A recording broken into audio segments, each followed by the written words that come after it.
Okay, good evening, everyone. Welcome to our regular council meeting of November 8th, 2021. I'm going to call the meeting to order at 5 p.m. Is there, under 1.1, conflict of interest, declaration, pecuniary or non-pecuniary, is there any conflicts in the room today from council? Yes, Councillor Saylor. I'd have a conflict of interest with 5.1, the joint school and rec center, as I'm going to be leasing space. I signed an agreement to lease space from there a couple of years back. And then I'd also possibly have conflict of interest with 8.3, the new daycare going in there. So I would like to recuse myself from both of those items.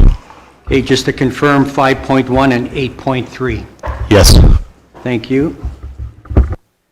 The address to the chair this evening will be Mayor Van Ryn, Deputy Mayor Avery to my right, and then for the rest of members here, just Councillor with their last name. Acceptance of the agenda. Is there any additions to the agenda this afternoon? Seeing none, can I get someone to adopt the agenda circulated, please? Councillor Beekman. Any discussion? All those in favor? Carried. Thank you. Item 3.1, the regular council meetings from regular council meeting minutes from October 25th. Are there any errors or omissions in the minutes? Councillor Beekman. Correct me if I'm wrong, but the Director of Planning and Development, I don't believe, was in the building, was he?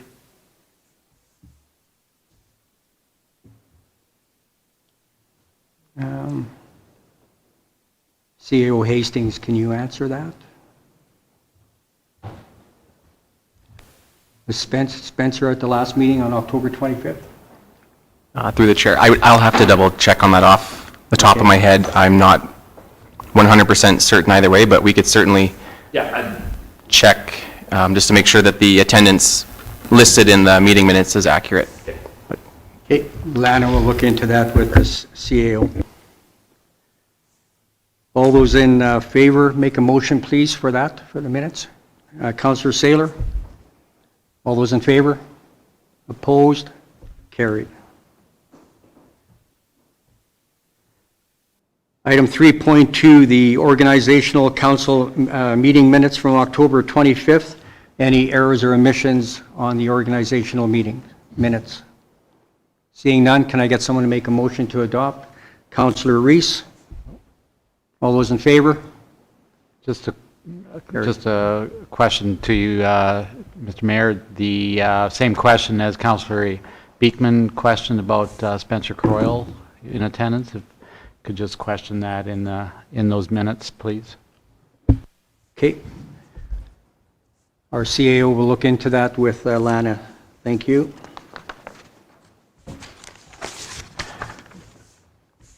As part of the agenda, item 4.1, we're going to be switching that down to 5.1, or we're going to swap with 5.1 because we have a delegation here this evening to speak on the joint high school multi-use rec center. So we're going to continue on with the delegation before we do item 4.1. So this evening we have a delegation. And we have Colin Ward from Ward Brothers.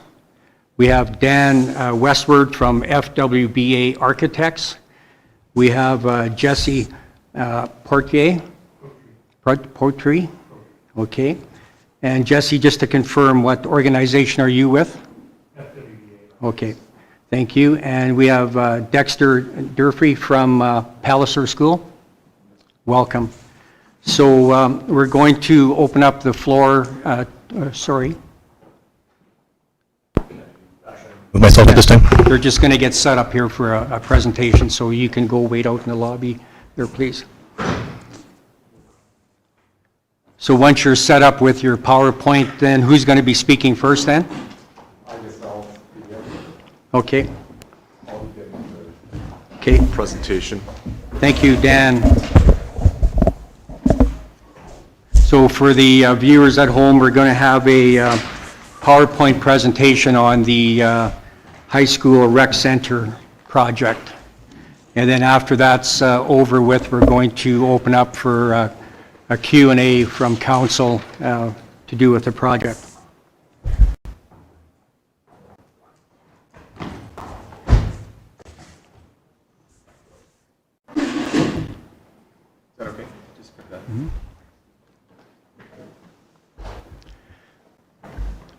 So we'll begin with just some overview of the entire project, if that's all right. Beginning with the rec center, it will be 5,700 or just over 5,700 square meters or 61,000 square feet. There's a number of amenities within that facility. There'll be a daycare. There'll be a large fitness center that will include the operator of Twisted Steel. There will be an artificial turf sports field that's 180 feet by 89 feet. There'll be multiple sport courts, basketball, volleyball, badminton, and pickleball. There'll be a large concession room and party rooms. And I should add that they will be facilitated by a commercial kitchen that will be within the high school. There's a large community multi-use room, and that will also, that's 180 square meters, or just under 2,000 square feet, and that will also have the capability of serving food directly from the commercial kitchen within the high school. There'll be space for an indoor playground, bouldering wall, and batting cages, and some of those items might be in the occurring in the future, depending on how fundraising goes, as well as a squash court. The new high school is just over 7,700 meters or 83,000 square feet. It will have a capacity of 855 students. It also includes an 188 seat black box theater, similar to what the U of L has, and a gymnasium that is 936 square meters or 10,000 square feet. And it, like as I mentioned, it'll have a commercial kitchen, as well as CTS strains that will include a wood shop, metal shop, Cosmo, and a commercial kitchen, as I mentioned earlier. There are some really unique opportunities with this partnership that have come around to save costs on the project. That includes a shared boiler plant, services and utilities that are shared, and the internal access road. The town will be able to enjoy use of items within the gym, including the theater and the use of the school gym, but most importantly, the gathering space opens up directly to the rec center, and that would allow the town to use it for large events that occur in the rec center, whether it be, you know, concerts or trade shows or major sporting events. They'll be able to use the gathering space as a large lobby and crush space for those major events. And as I mentioned before, they'll have food service from the commercial kitchen in that area as well. And of course, there'll be sports fields and outdoor spaces that the school will have that the rec center would not be able to afford on its own. We've done a great many schools. Our firm in the last 20 years has probably done 40 plus schools. And I can say without a doubt, this is one of the most exciting projects we've been involved with, to have a rec center tied directly to the school is going to really enhance both facilities. We worked on West Lethbridge Catholic School that is across the street from the rec center in Lethbridge, but it's not nearly as direct a connection, obviously. And I think the synergies and the opportunities that come from combining these two facilities will make an unbelievable education opportunity for the students of Coaldale, but it'll augment the rec facility as well and provide so much more than it could be if it was on its own. The design started back in September 2019. The school was announced not until March of 2021. There's been lots of effort to try to get them on board, or the province of Alberta on board as quick as we could, because the town of Coaldale was ready to roll, but there was some delay. It's always a difficult process to get yourself funded, because there are so many asks of the provincial government to provide schools for so many different communities. And construction started this past September. So what we have for you to show you, I guess, a little bit of both facility are two walkthrough videos. We'll start with a walkthrough video of the recreation center, and you'll be able to get a feel for what it looks like. We've presented it in the past. There's been some minor changes that have occurred since our last presentation, but that will be followed by a presentation of the high school as well. This hasn't been updated for the Maybe you can. So this is an approach from the south. There's a separate entrance for the rec center. At first, we were considering a combined entrance, but for both facilities, but it was decided the best would be to have a separate entrance for the rec center to the south, as well as the parking for the rec center is located directly south of the school. There's a playground area too that is off to the south that has been moved just a little bit from this location that we're showing here. So as you walk into the main entrance, you have the administration on the left, as well as the front desk that receives the public.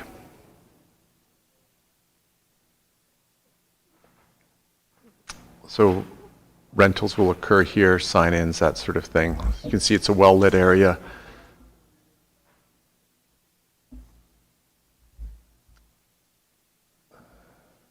Proceeding down the hall, you'll have the daycare, so it's easily accessed for the public. And then beyond that is the racquetball court, and then we start to get to the sport courts, basketball, volleyball. In the distance, you can see the sports field. This is the servery that's located just off the corner of the facility of the or area of the courts, adjacent to the servery for the high school. Here you can see the indoor field house. The intent is to have glass boards around this field, but that will be coming from fundraising. And on the upper level, you'll have a track that surrounds the entire facility, as well as the fitness areas. There is a mezzanine that overlooks the area, and there's also this second floor area that has views towards the ponds located to the west. And then the distant view would be the birds of prey. Well-lit area with views, so when you're on your machines, it will be a pleasant experience. So now we'll go to the high school, and you'll get a better feel for the shared spaces, including the gathering space. So now we're approaching more from the west, the rec center being on the right, and the main entrance is just there with the large canopy, and the school being to the left. This is the forecourt for the high school, or the school. It's going to be joint junior high and high school at first. So this is the progression to the formal front door underneath this canopy.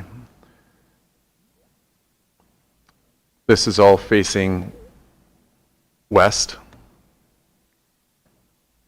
So once you come into the school, this is the main gathering space. So you can see there are large glass doors that can slide open to the gymnasium on the left. To the right, we're panning around now. You can see the library that also faces the ponds to the east. This is the library interior. So outside of it is a large patio area that also enjoys a view to the ponds. And this is a view, again, of the gathering space going into the gymnasium. Oh, no, going into the theater, rather. This is the community theater that's just has its own little lobby space, so it can be accessed after hours.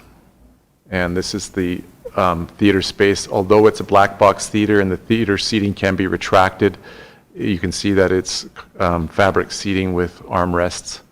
And adjacent to it, we have the band room, so it can be used as a green room for productions in the theater. And now we're going into one of the hallways. There are 3 main wings to the school, each wing having a large central corridor that has breakout areas that are enclosed in glass. But the idea is that these large areas can be areas where the students can get together. And finally, these 3 classrooms enjoy a wall that can be broken apart. That's the lab, science lab, and it's just off of yet another wing. Again, the breakout areas to the left behind glass, and then the gathering areas for students to congregate in the central areas.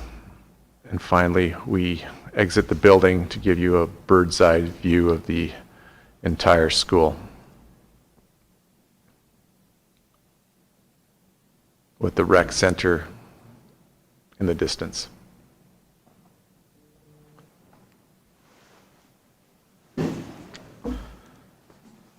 So I think that concludes our presentation of the high school and/or the rec center. If we have any questions, we could answer them. Thank you, Dan. Quick question, are these videos available on the town website, or not yet, I don't think, eh? We can certainly make them available. Creation one was shared, I think back in March of this year, and there's a YouTube video, I believe, on the town's YouTube account.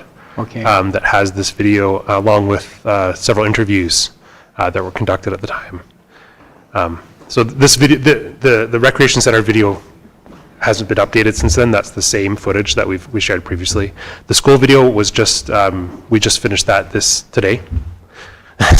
so even the school division hasn't had a chance to take a look at it yet, so, till now, so. Okay, thank you, Jesse. That would be great if we can do that then, get that up on the town website. So the purpose of having everybody out this evening is that there's been some discussions when members of council were running for the October 18th election. And when they were doing their door knocking, including myself, there was lots of questions, comments regarding the school location and the rec center location to see if that was going to be the best place to have it on the Site A, as they refer to, on the north side of the tracks. So I felt it was important that we have a discussion in the open portion of this council meeting to have a robust conversation about the future of the high school and the rec center. So do you want to go into questions and answers now, or do you have a presentation you want to do as well, CAO Hastings? Thank you, Mr. Mayor. The only presentation that I had lined up was a review of the staff report, so I wasn't planning to contribute any new information that hadn't already been included in the package. So I'll defer to you as to whether I should go through my report or whether we should just go straight to the Q&A with our delegation. Okay, we'll go straight to the Q&A. So I'll start off with I guess, probably the most important question would be for Dexter from Palliser, is that if council was to decide that they wanted to move the school, what is Palliser's position on that, please? So there's a few, maybe I'll just go a little deeper and do like the options that we've discussed and have had brought up to us. Just the first point is expenditures to date. Expenditures that won't be recovered is just over it's $6.6 million. Of that, 2.3 is the Palliser portion, 4.2, including your servicing and roads, is the town of Coaldale portion. So that money is gone. That includes nothing for penalties in terms of contracts that have been awarded. As I think you may be aware, the earthwork's been done, the excavation work has been done largely. The piles and foundations have already been awarded, and just some of that work's just in the early stages. And there's also been an order placed that had to be placed a week ago on steel. That order was in the magnitude of $2.9 no, what was it? 6 million. Yeah, about $6 million. So in terms of, just what's been spent to date, if everything moved to another site, there's already those expenditures that have been made that won't be recouped. And, I think on behalf of Palliser, who is funded directly by the province, would have an expectation at that point that would be the town's responsibility. We did have a viable agreement in place, and the province approved money based on that agreement, so that we would have to decide how is that money coming back into the project. The second thing is, so that's just what's been spent if we abandon site. Incurred cost to move to the project to a new site. So because all the design work is basically done, there's a lot of redesign work that would have to be done on a new site. Again, all the geotech, environmental surveying, building permits and things like that have been done.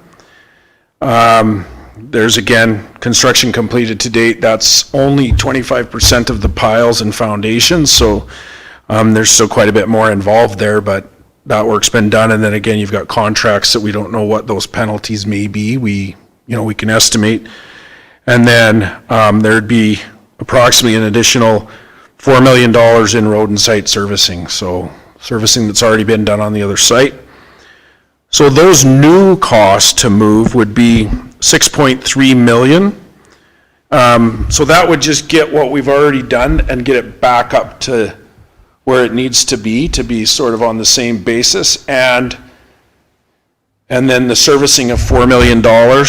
And then the new cost to build on the new site, because some of the costs that were spent before would be spent, you're looking at another 5.9. So we believe, based on our best information, there would be about a $12.2 million increase in cost to move at this point, including servicing and roads.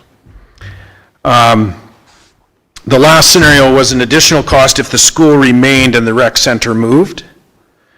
And that cost would be in the magnitude of 5.8 million. 4 million obviously is the roads and site at the new site, but then redesign for the school, redesign because they were designed together in terms of HVAC, in terms of electrical, all the mechanical systems.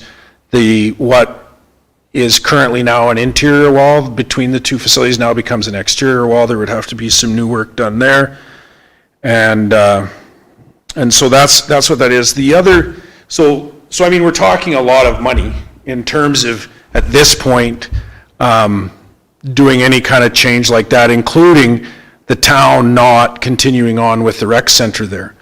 The other complication that's quite serious and plausible is that the government approved this project. It's the only school in this round in active construction south of Calgary. And it was approved because of the partnership. It was approved because the land was available and ready that was granted by the town. And so any disruption to that approval, we're not sure the province's reaction to that, if they would continue or if they would put us back in a queue to wait, because obviously the servicing and the roads wouldn't be ready at this point. The school division's already on title on the piece of land that's there. So, that for us is a very likely risk that we would jeopardize that school project, at least in the near term, if not the long term. So that's based on, again, on the information that we worked with our consultants, engineering, construction manager, architects,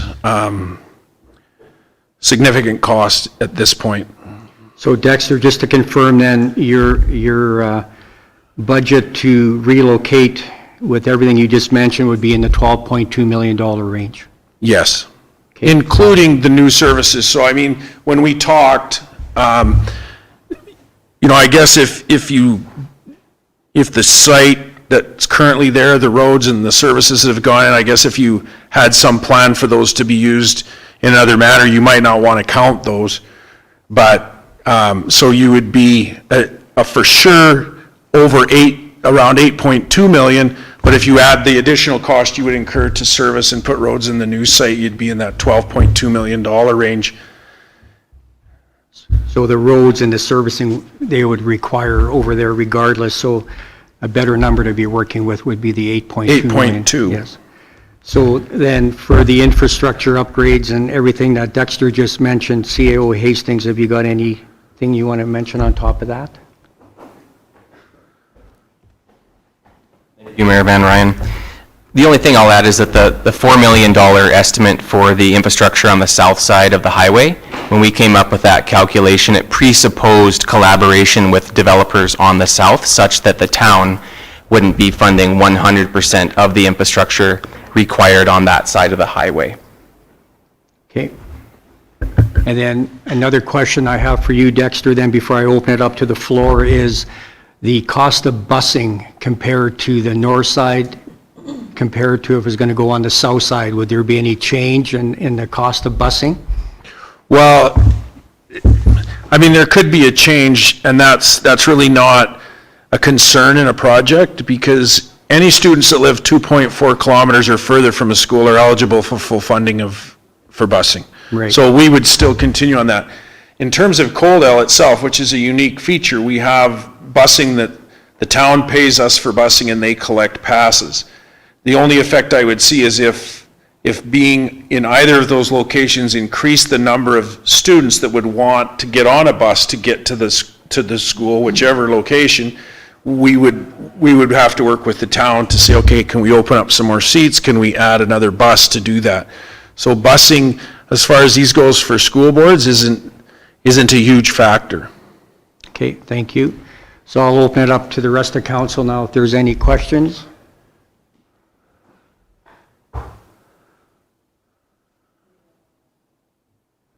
Any questions?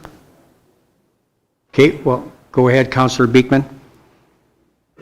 Start with just a simple one. Will the school still have its own gymnasium, or is it going to be sharing for its day-to-day operations off the rec Yes, center? no. So the school has its own gymnasium. It's actually probably about the biggest gymnasium you'd see in southern Alberta outside of the university and potentially Chinook, I'm not sure. It would be a 3-station gymnasium on a daily basis, so there'll be 2 curtains in there. Okay. So, yeah, it'll have its own gym. And what happens is across the gathering space, a wall opens where you can access both gyms in the event you had a big tournament or you were doing some sort of activity like that. But definitely the gym has its own gym. Okay. Follow-up, if I may. We were discussed a little bit of this just on a site tour about the outdoor space funding. We were informed that there's no funding in place for outdoor space. What does the province cover for outdoor space based on that video that is quite elaborate landscaping and whatnot, plus with the athletic fields and all that? What percentage do we expect the province to cover, and what will the people of Coaldale be on the hook? So the way it works, we have cash allowances built in for things like that. It's generally a fairly basic landscaping plan that we would do. But school boards also have access to several other pools of money, including infrastructure maintenance renewal, capital maintenance renewal on an annual basis. So the plan would be whatever money we could retain. We like to put as much as we can into the educational opportunity and all that inside. But then whatever cash allowances we had left would go towards the fields. And then we would leverage the funds that we get in some of those other areas moving forward, even the same year.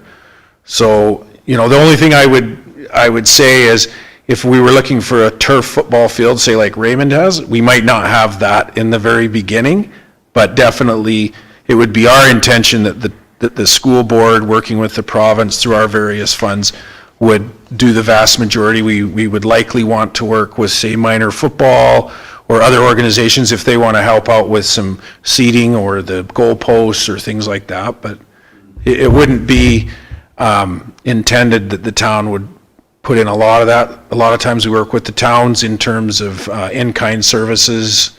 If there's dirt or something from another site we can move in, things like that. Maybe some pumps or something for the irrigation systems and help us put together the irrigation and whatnot. So, yep. Then as far as the quotes coming in the next tender, I understand is going to be the beginning of December, and that's going to be pretty well the rest of the building. The steel quote came in at 2.6 million over budget, of which 700,000 is the town's portion. So when the next tender comes in, and if it's going to be over budget like the steel one was, how are we going to recover some of those costs so that the project can still move forward? So that's a normal project reality for all of us here in terms of schools. I think of the 40, Dan's done about 15 of schools for me. And I mean, at that point, you have to start looking at finishes. You know, if the budget's tight and that's where you're at, then even in the schools, we have to start looking at savings. We have to start looking at, do we get the very best glazing and the very best finishes and all of that. We have to start looking at where can we save money, what things can we look into future years. This project will probably, well, for the town, it's probably 3 budget years, so, you know, that would have to be a decision. Do you want to wait and do some of your extras or your more want-to-haves than your need-to-haves? And that's how the school will work too. The board will have to decide if they want to put up some of their other operating funds or wait to maybe put the kitchen equipment in, and that type of thing. So will the province look at giving additional funding, or you have to work within the budget that they gave you? Well, they will, we'll have to demonstrate that we have turned over every rock that we could to save money, and then in terms of escalation, inflation, then they will kick in money at, just depending on the project. Sometimes they do. Sometimes, you know, they'll tell me, you've got some big, you know, you're seating in your theaters, you know, they'll pick things that they'll say, have you looked at a different, we've already we have to work with technical services branch on every phase of the project, and they review all of those finishes to begin with, so they try and get out the real expensive, but if there's anything in there that looks extra or more expensive than it might be, if you went a little cheaper or a little more economical, I should say. But once we turn over those, every bit of that, then usually we're able to claim some escalation. And the completion date for the project is spring of 2024, I understand? No. Yes? Oh. They're a little slower than I think they should be. I'm saying spring of '23. I don't know what they're talking about, but we'll see. Any more questions from the rest of council? Councilor Pickering. What I'm curious about is you're talking about, Jack asked you about the budgeting and if it goes over, are we talking like the rec center is totally Coaldale's cost and the school is Palliser's cost? So like you're talking about saving money, so in Palliser, we're not really worried about how they run their budget, are we? You're not worried about how I run mine. So you're describing like, we're saying like this rec center is going to be, say, $13 million, and it keeps going over budget, and the only way to cut costs is start taking things out of it, or changing materials, or...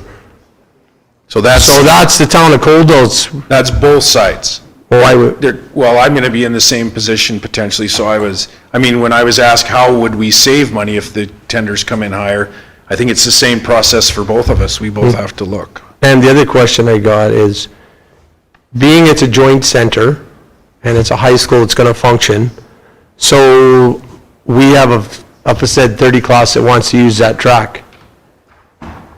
There could be public in there that day. How is this going to function? Because as far as I'm under the understanding, you really don't mix public with education when they're doing stuff like that. Yeah, and what will happen, and what we've already started to plan on, is some joint meetings with your rec department to come up with a joint use agreement. I'll tell you, in a lot of schools, things like a weight room that's public, usually the phys ed teacher works with whoever's running the public, and they might have a 2-week each semester where they have a class for a certain time of the day. It's not the whole day, but they might have a couple of hours in the morning where they run a section on weightlifting, and then they're out of there. The town of Coaldale in that joint use is going to have first say on what activities are going on. So if you've scheduled something for the track that's public and it's not accessible to kids, then that will be your call. Generally in joint use agreements, if you look, Southern Alberta, Westwind's very heavy into that. Palliser in Vulcan with County Central, we have a very close joint use facility there in the, what they call the CRC, the Community Rec Center. And it's just, we work together to determine those schedules, and we try to make it so that, you know, likely during the day, certain periods, if we can carve out a place for the school to use some of it, and then at other times it would be, you know, potential that the theater would be available to the community to do. The other schools that we've done theaters in, community rents it at nights, and they have movies there at nights. It's generally equipment that would be on par with Lethbridge in an actual theater. You got the band room, you've got that commercial kitchen to serve, whether it's, you know, a town activity or event, say a trade show, you'd be having a Red Seal chef in there serving. So it would just be worked out through a joint use. It's definitely not a case where we're going to take every minute of time and try to make it so there's no public use.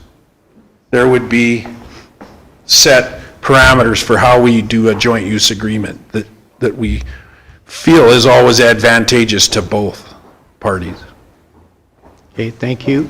And then another question that I have, when we had the site meeting on Saturday, the berm that you're talking about, doing a V into it so that people that are using the rec center and the school can look at the wetlands. So when when I was doing my campaigning, like the question came up about keeping the wetlands more secluded so that people using the pathways and for the wildlife that frequents those wetlands, is that a deal breaker that if that berm is not opened up? Are they still going to be able to see over top of it a little bit, or do they need to open that up completely so they have access? The building has been designed now that the main floor would require the cut in the berm in order to see the wetlands. And I think the rec center might be able to still see over the berms from the second level. But the intent was to create a patio for the students and the public to use off the library that you just got a glimpse of. And that patio has access to the commercial kitchen, and there'll also be barbecues out there. So it's seen as a community space, especially after hours, that the town could use. And so I guess the balance would have to be with all the students that are in the school and the public that would be in the school after hours from the gathering space.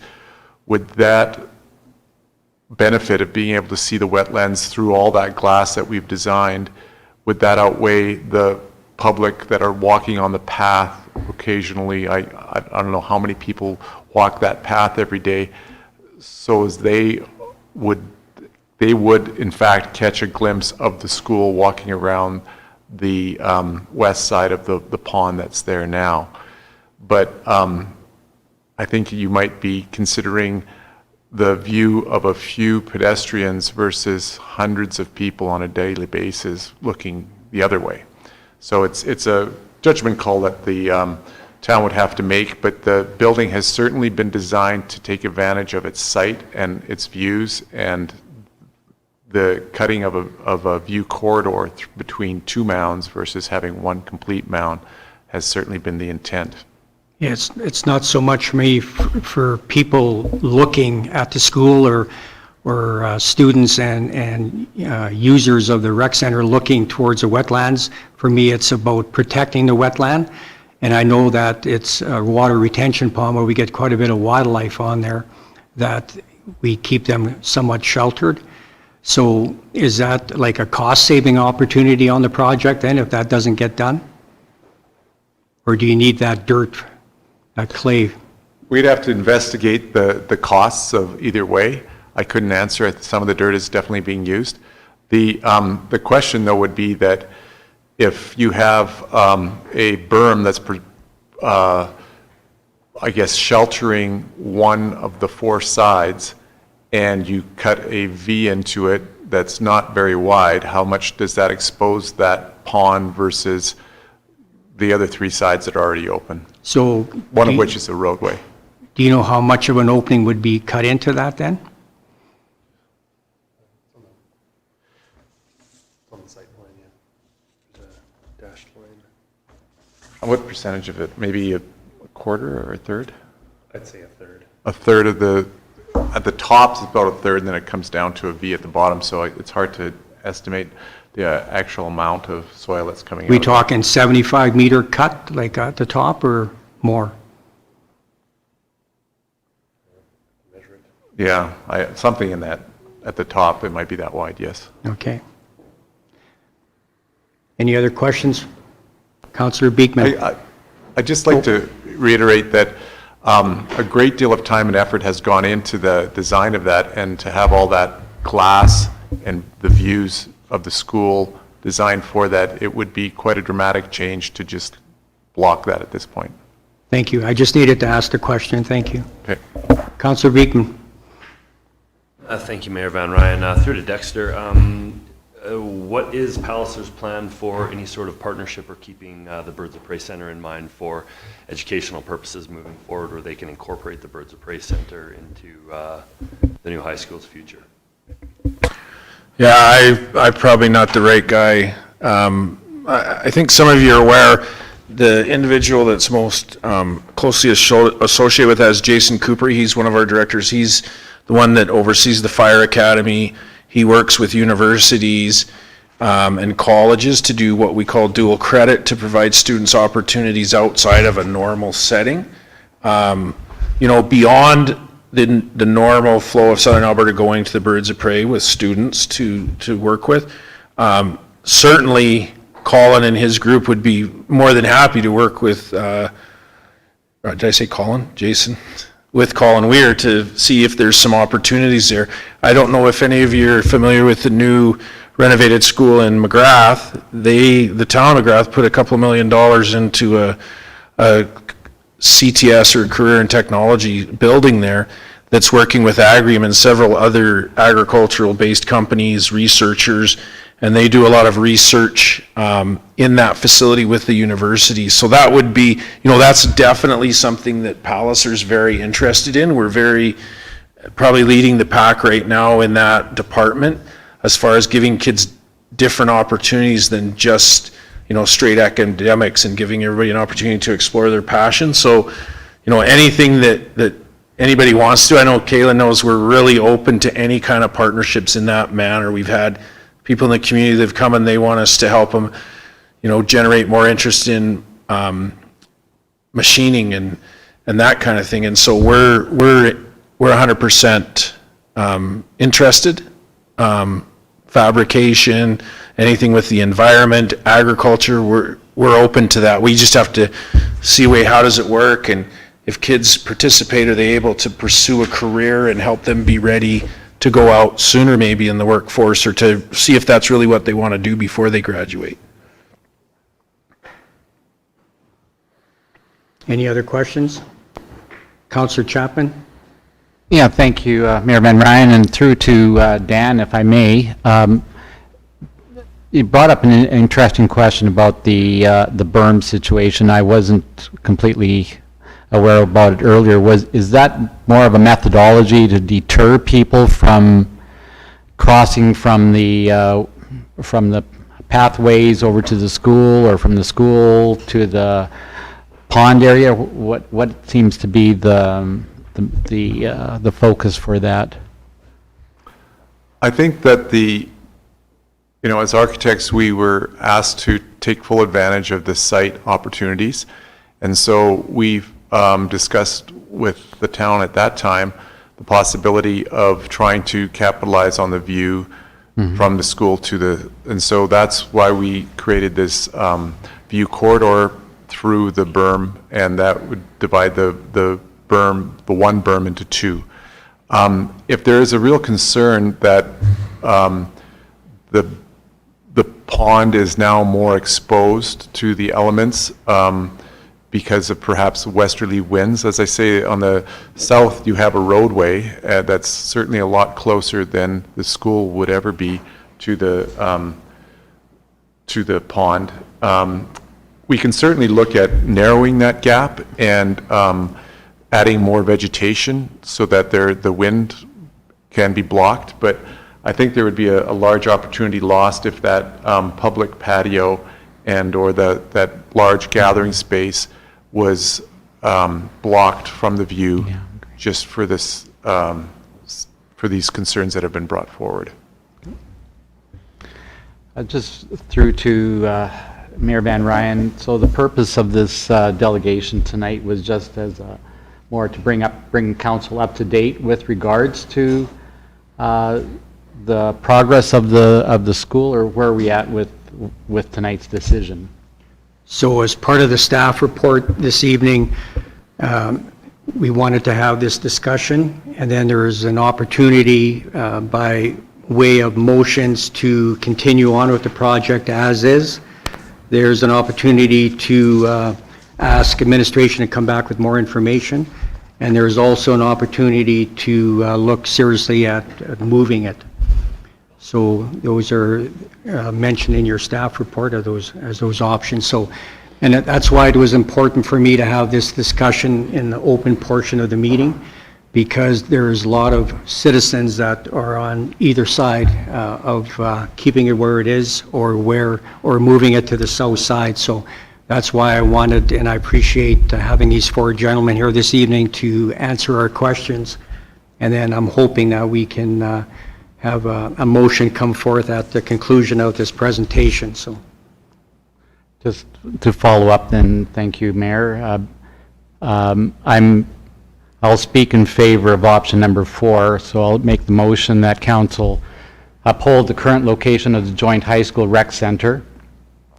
And just to that, maybe I'll just have maybe Dexter Durfee update council and maybe Kaylin to update council on the vetting process that went into this over the past 3 or 4 years that this project's been taking place. I know that there has been quite a bit of vetting, particularly with the town, Palliser, and the government of Alberta with regards to Site A.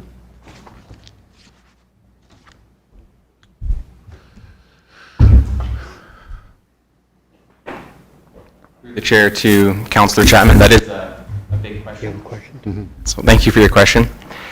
I'll just start by saying that we did participate in a 2-day value scoping session with Palliser School Division, along with representatives from each of the different schools in and around Coaldale area. There were parent council reps that were part of that, as well as members of town council and Palliser trustees.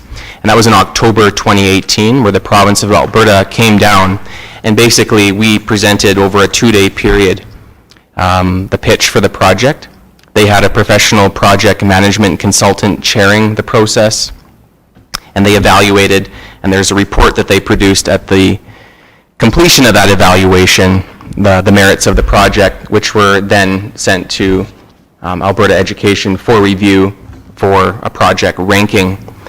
We've since done a number of different check-ins with the province, including numerous letters, updates on the different public-private partnerships taking place within the multi-use rec center as a way to continue to remind the province of Alberta of the importance of this project. So there's a steady stream of correspondence between the town and the government of Alberta on the importance of this project, including numerous meetings with elected officials at the provincial level. So we have a full binder, for instance, that chronicles a lot of that advocacy work that took place at the direction of past council. And then on the infrastructure side, the analysis of the quarter section upon which the joint school rec center is located is something that's been at the forefront of study for the last number of years, even prior to the possibility of a joint school rec center. Through the annexation process, the growth study, and also the market case, business case analysis for the purchase of that quarter section in 2016. So we do have a lot of that information in stock to answer your question there.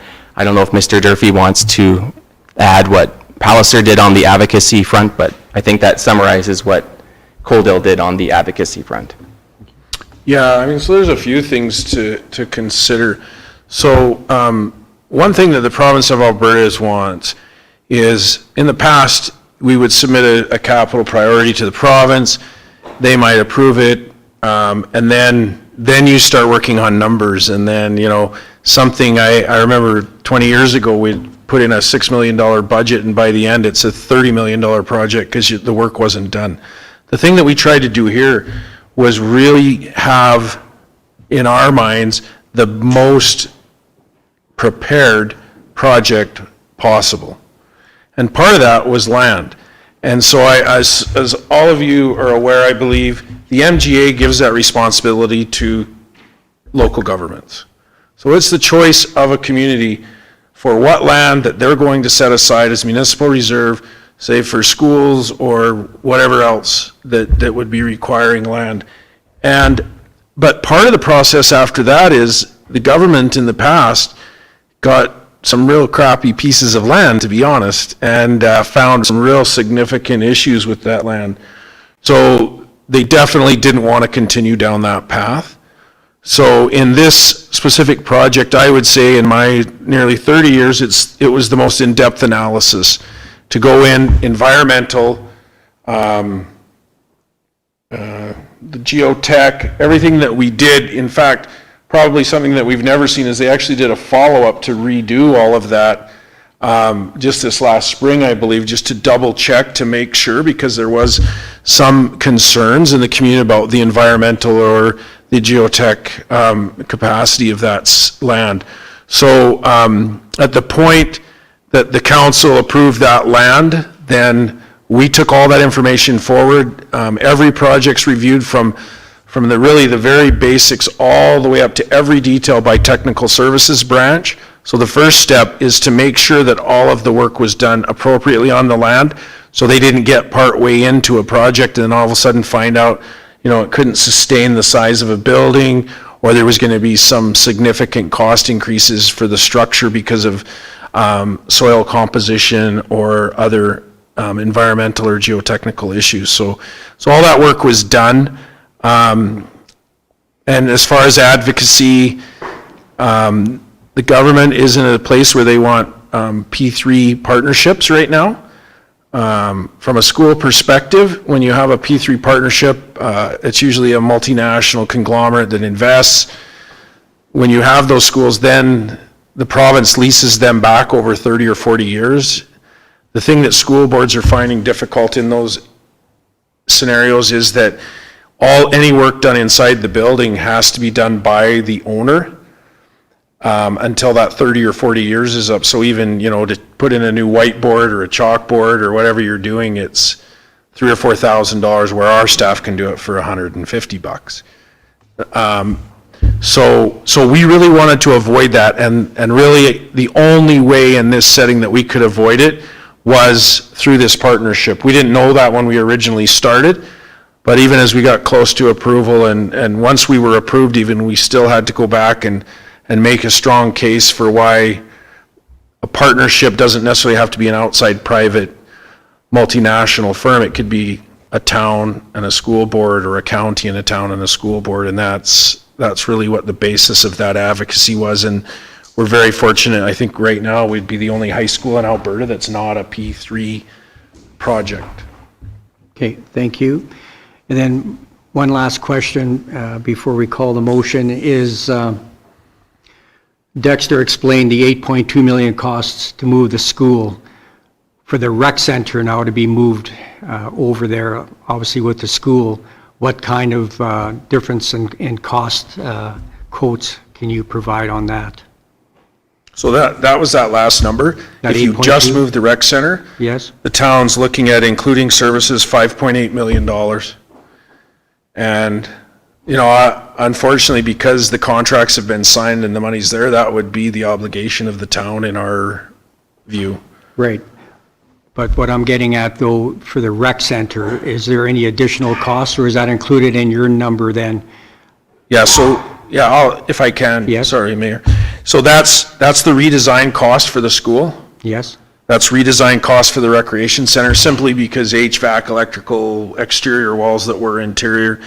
That's the contracts that, or the portions of contracts that have been expended. That is a very small estimate of penalty clauses in those contracts, but nothing, we're not sure.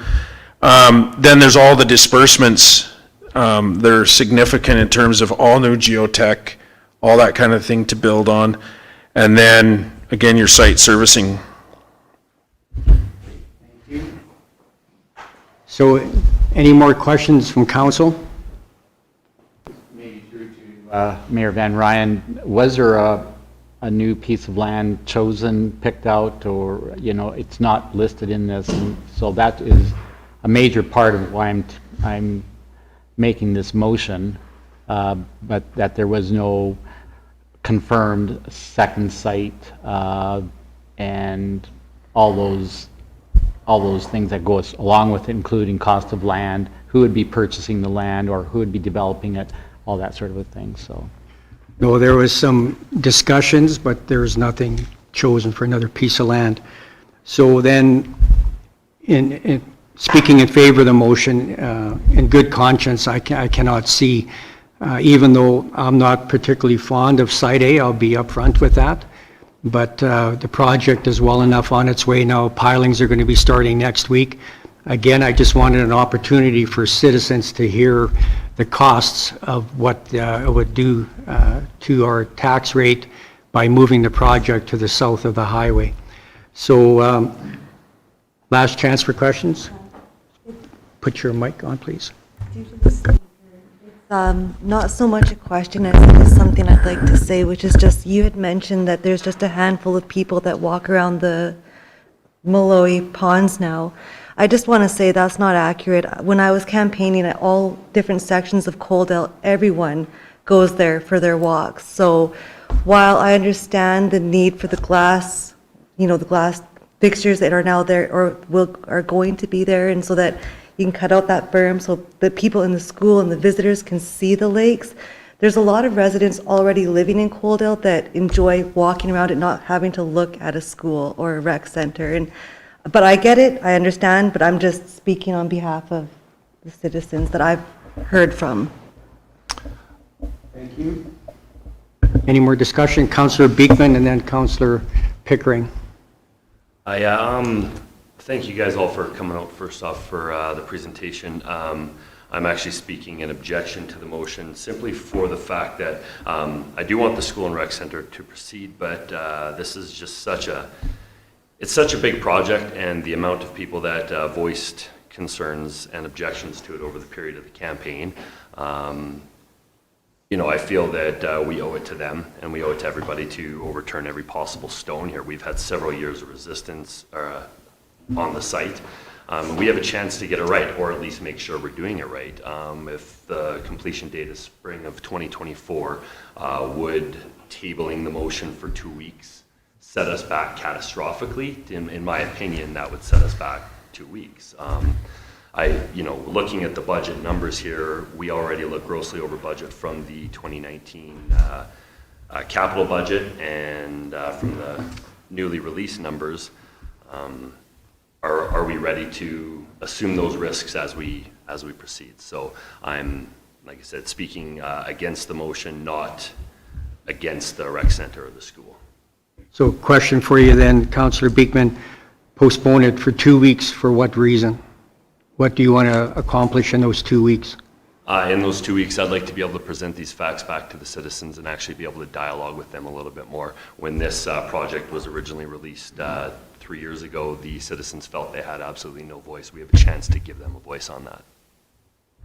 And we're doing that this evening by having this open discussion. So just to clarify then, you're going to ask the citizens for what then? I would like to be able to give them this information and get their input back on it. See if they understand the situation that we're in, the financial situation that we're in, and if they are accepting of the fact that this project is pretty much going to be a go. Okay, understood. Any other comments or questions? Deputy Mayor Avery. Thank you, Mayor Van Ryan. Just to speak on Councillor Beekman's comment, I think we got to be careful with that as well, because if you get their input and you still vote in favor of putting the school in this site, they're going to say you did not listen. So you need to make your decision based on, is it this financial decision of $8.2 million that the town is going to lose, and we're going to have to make that up somewhere, which is going to be mill rate, which is going to be a huge increase in taxes for 2022. And that's not even including, are we going to have some liability towards the school division that they can come back at the town because we're doing this in this project? Because it's 2021, and I believe there is going to be some liability if we start going other directions on this partnership. That's just me, so I'm speaking in favor of the motion, because I don't see where we can make up this $8.2 million plus what we would owe Palliser for making the decision to move it in 2 weeks from now. So I just warn, be careful of saying we're going to get their input and then say, oh, sorry, we're going to still keep it inside. I think we need to make the decision based on the information provided. Thank you. Thank you, Deputy Mayor Avery. Councillor Reese. I just wanted to say that I'm in favor, make a motion for in favor of the school location. I'm not happy with it. The only thing that I wanted to bring to everybody's, I wanted to bring up was just the berm thing. I mean, if this is where the school's going to be, it's where it's going to be, but let's try to make everybody happy in the process. That's all that I was trying to get at. Thank you. Okay. There is a motion on the floor by Councillor Chapman to uphold the current location of the joint high school rec center. Any further discussion? Question, all those in favor? Opposed? Councillor Beekman opposed. Thank you very much. And one item I'd like to ask CEO Hastings how we can make this happen is the, again, about being more transparent with the Site A costs. So as far as tracking the expenditures that will be available to the general public, not only for the costs that we've incurred to date, but also the costs that we're going to be seeing with the widening of, at some point, of 18th Avenue, the pedestrian overpass, and the extension of the trunk line to the new lagoons. And is there going to be discussions of widening of 16th Avenue as well? Thank you for the question. That is part of the holistic business plan for that whole area. The Joint School Rec Center, there's capacity for the existing line at 16th Avenue, but the idea is that the land in and around there, there's probably about 70 residual acres that's been set aside for residential growth, residential and mixed growth in that area. The idea would be to use the proceeds from the sale as well as the off-site levies from the developer to pay for infrastructure upgrades, including but not limited to a rebuild and replacement of the infrastructure main lines at 16th Avenue, including the sanitary trunk line, all the way to the town's lift station. And council got a good lungful of the air in that lift station in our tour on Friday. The trunk line will go all the way to that lift station. And then from there, that'll provide the sanitary servicing for the entire western boundary of Coaldale, including the lands on South Coaldale. So holistically, by selling the land to a developer in and around the Joint High School Rec Center, using the profit from that sale plus the off-site levies, that in turn will pay for the infrastructure that'll set up both the north and the south side of Coaldale for growth. As part of that, a requirement would be a widening of 18th Avenue and 30th Street along with a detached pathway on the side of each road. Again, as the expenses accumulate with the total project cost, so do the sources of potential revenue to offset those expenses. So it does balance out, even though the expenses go up, if that follows. And then with the upgrades to 16th, does that require widening, or will it be adequate the way it is, width-wise? Great question. I'd have to check the infrastructure master plan. I believe the intent is to keep the size the same, but we would look at adding a pathway on the northern boundary of 16th Avenue, including the replacement of all the deep services and the installation of a stormwater line, so you're not mixing the stormwater from people's weeping tile into the sanitary line that's there, and you avoid the inflow and infiltration problem that we experience on that part of Coaldale. Okay. And then as part of the discussion, then, can we come up with a motion to, I'm going to read it out here, and then we can massage it, and then if this is something we want to move forward with, that council direct administration to put out a RFP for the West Coaldale Transportation Connectivity Study to further explore the cost benefit of a pedestrian overpass, as well as additional connectivity improvements and opportunities with that involves pathways and such. So, so that we can start getting some costings on these. Excellent question. I think that's a great suggestion. That is something that we explored in the past term, and it has been sitting idle, and I think it's a perfect time to re-look at that with some real numbers. And I'll just circle back real quick about the question of tracking costs in real time. We do have Questica Open Book on our, accessible through our website, where we update costs of projects for residents to look at. And I don't know the exact rhythm with which the data is updated, but I do believe it does get updated once per quarter. So we are looking at ways to have residents the ability to track costs as they come in for different projects. So is there a way that we can do those true costs in such a way that just a general layperson can understand instead of trying to decipher a spreadsheet? So whether we do that in a form of a video or something more simple that it's easier to understand. So, okay, so then back to this motion. So just so council understands, I'll reread it here, and then we'll see if we can get a sponsor.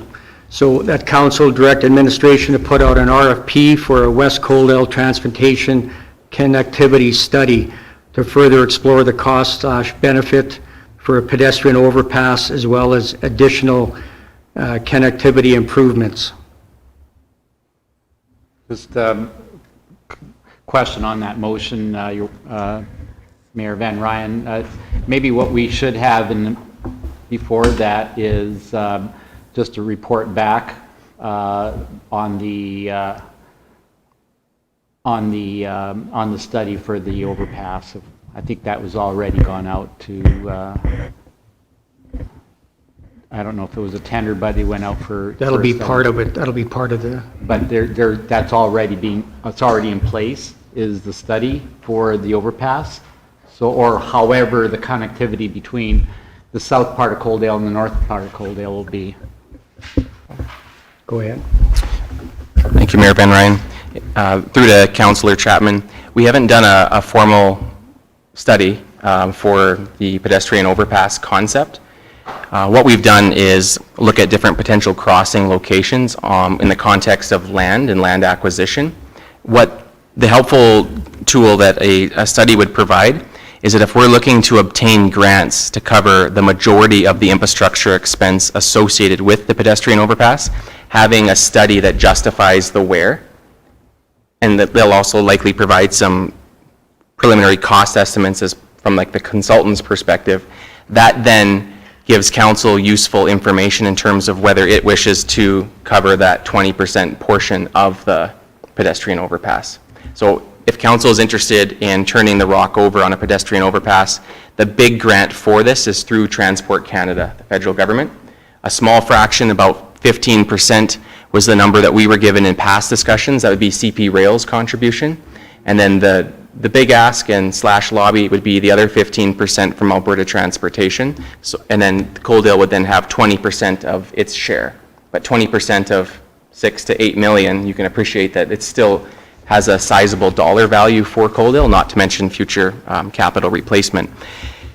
The other interesting part about a connectivity study is it can explore more cost-effective alternatives for a potential phase strategy, including at-grade crossings. Alberta Transportation and CP Rail are very particular about where crossings take place, and including the distance between each crossing. So a study and a consultant to help us navigate the technical meetings with those agencies would be a helpful tool if improved connectivity is the goal of council. That answer your question? Okay, can I get a sponsor for that motion?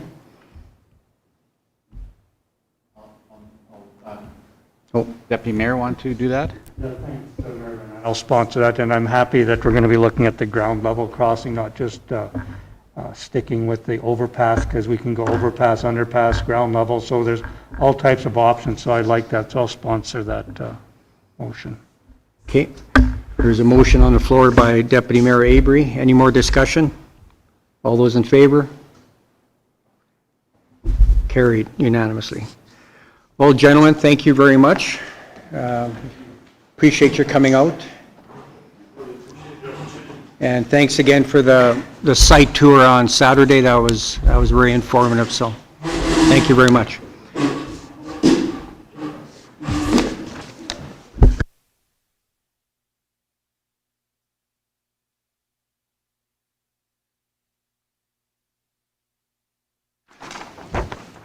Okay, so we're going to continue on with the agenda now. Item 4.1, the 2021 Winter Walk in the Park update by Cindy Hoffman.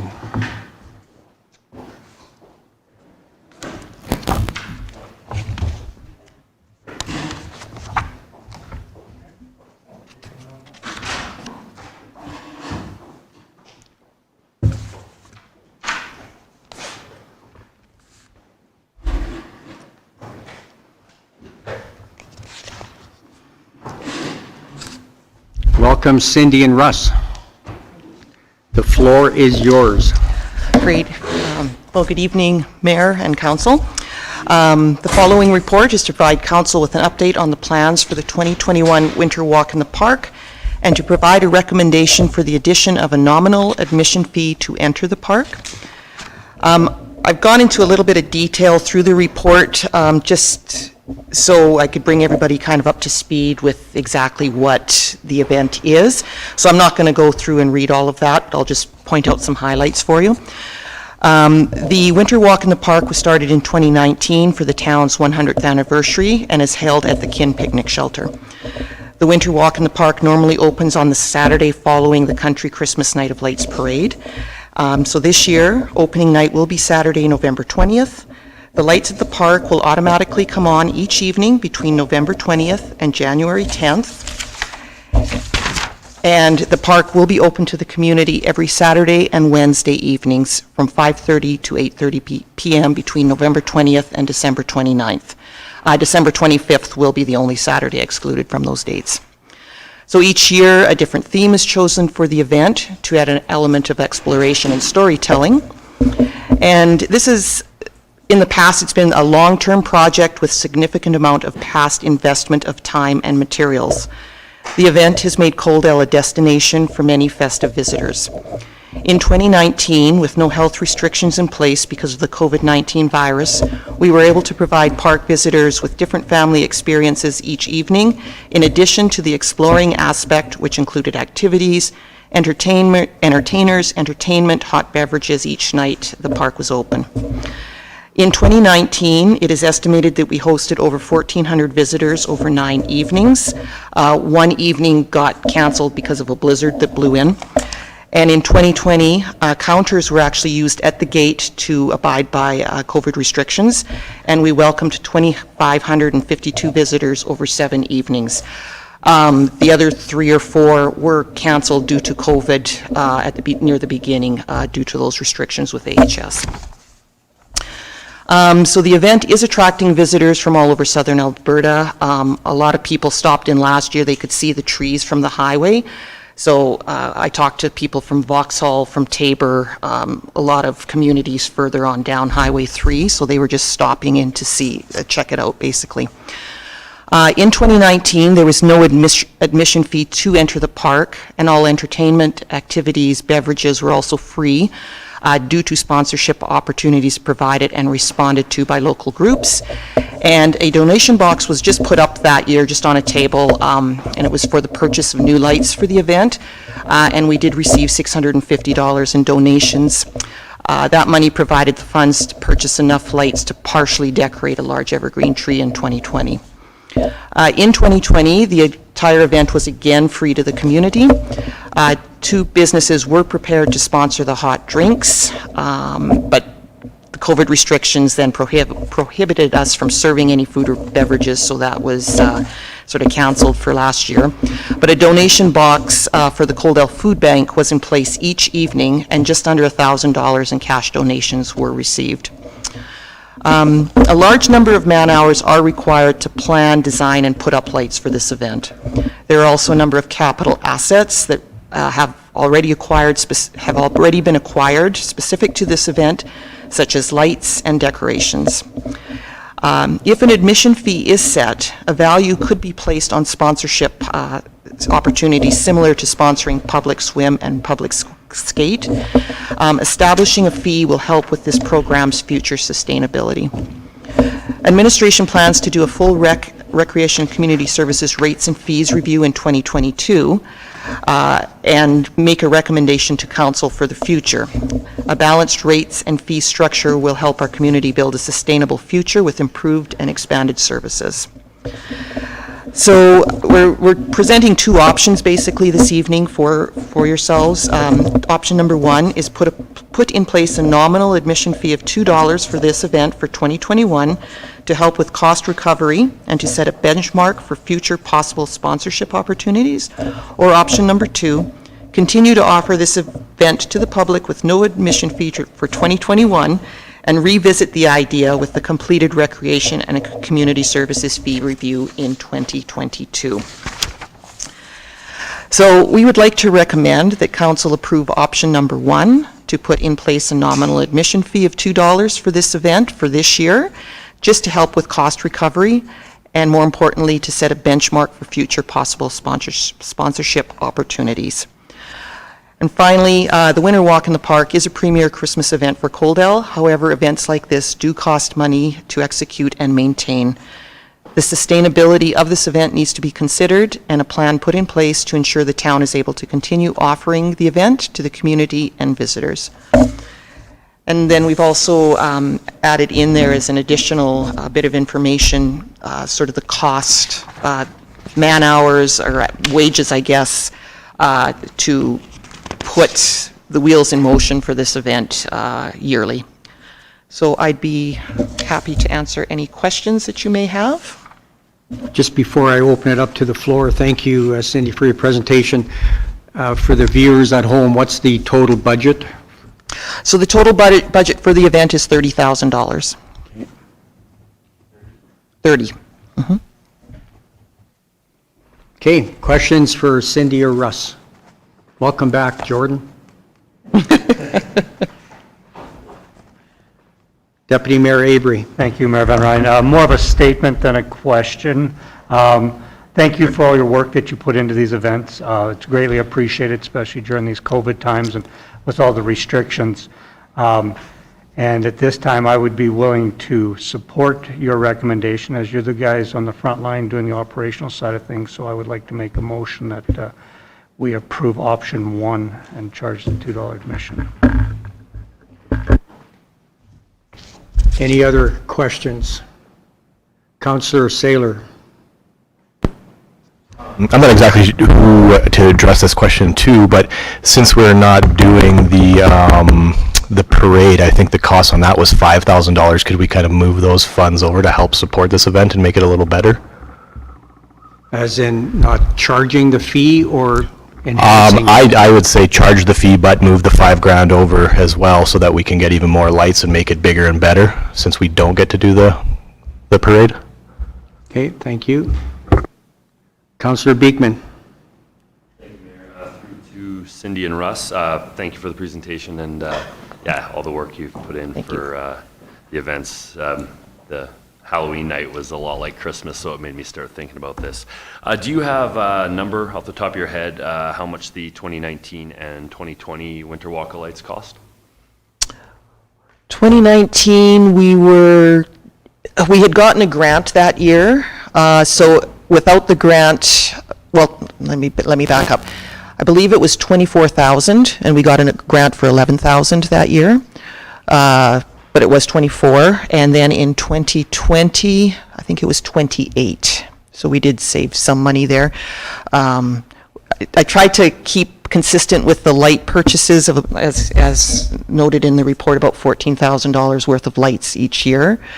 The added expense, though, as we add more lights, we have to rent a boom lift for a longer period of time, and that starts getting very expensive as well. So that's where some of that cost started adding up as we've moved into 2021. Go ahead, Russ.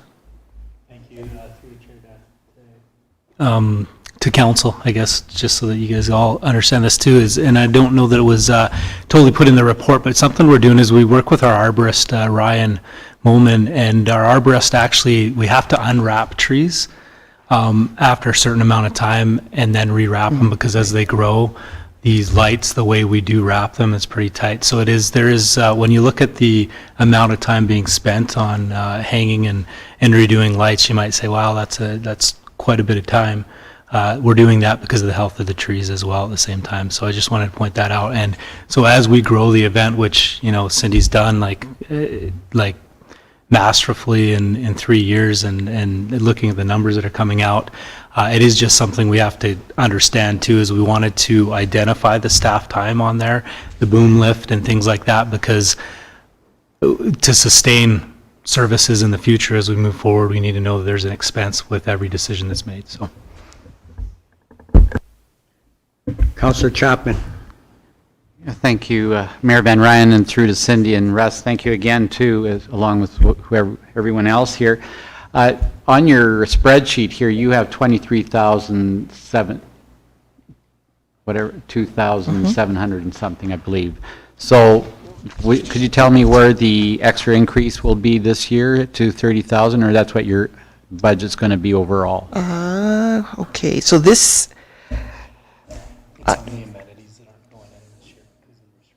Right, and also, as part of that, the $14,000 worth of lights is not included in that 23,000, so that's just down below. I've kind of included that, even though that's sort of a capital asset, that I've always included that in the 30,000. So the capital assets here you have total of, would be 45,000. That would be over the 3 years. Oh, 3 years, Yeah, okay. yeah. So we need to add so the 14 would be added on to the 23, but with that 30,000, the wages weren't included. Very complicated, sorry. The wages weren't included in that 30,000. So in this spreadsheet, we've kind of decided just to complicate things and add those in there as well, so. Russ?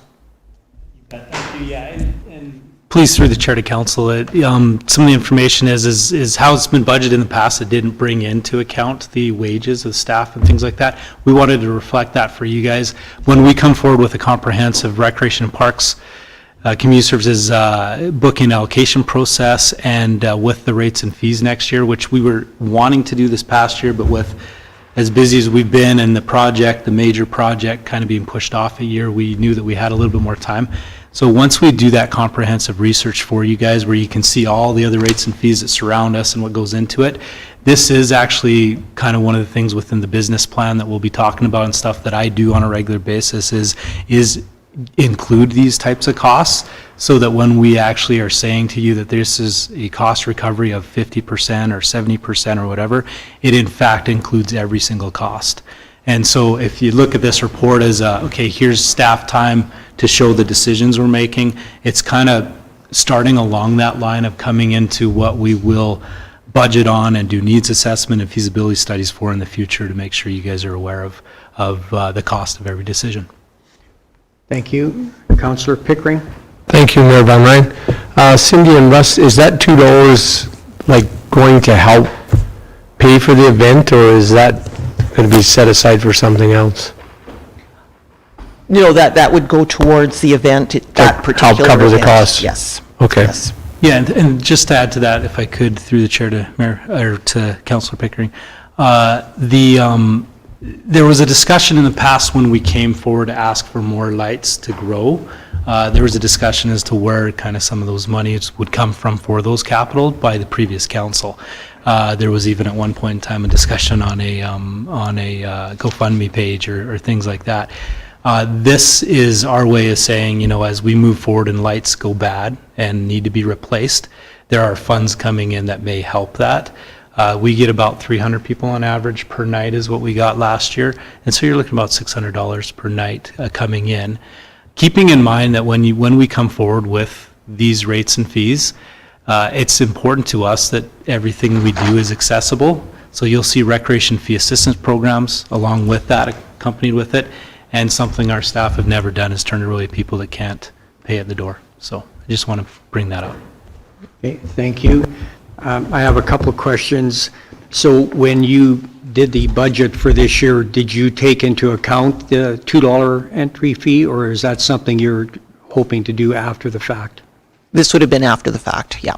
Okay, so speaking against the motion, with the cancellation of the Night of Lights Parade, I think, you know, the citizens in Coaldale need something to look forward to, and I agree with the $2 fee, and maybe that's something that I would suggest that we do for 2022, and then that way people know that it'll give you a benchmark to work from, and then hopefully there'll be opportunity to find sponsorship to cover that off, so again, we can do it free on an ongoing basis. I know that's probably not possible, but with the situation that we're in now with all the restrictions for COVID, I think the town can do something nice for its residents and more so the kids to have them come out to a free event. And I'm hoping that with some advertising that we can get some sponsors to come on board so that we don't have to charge $2.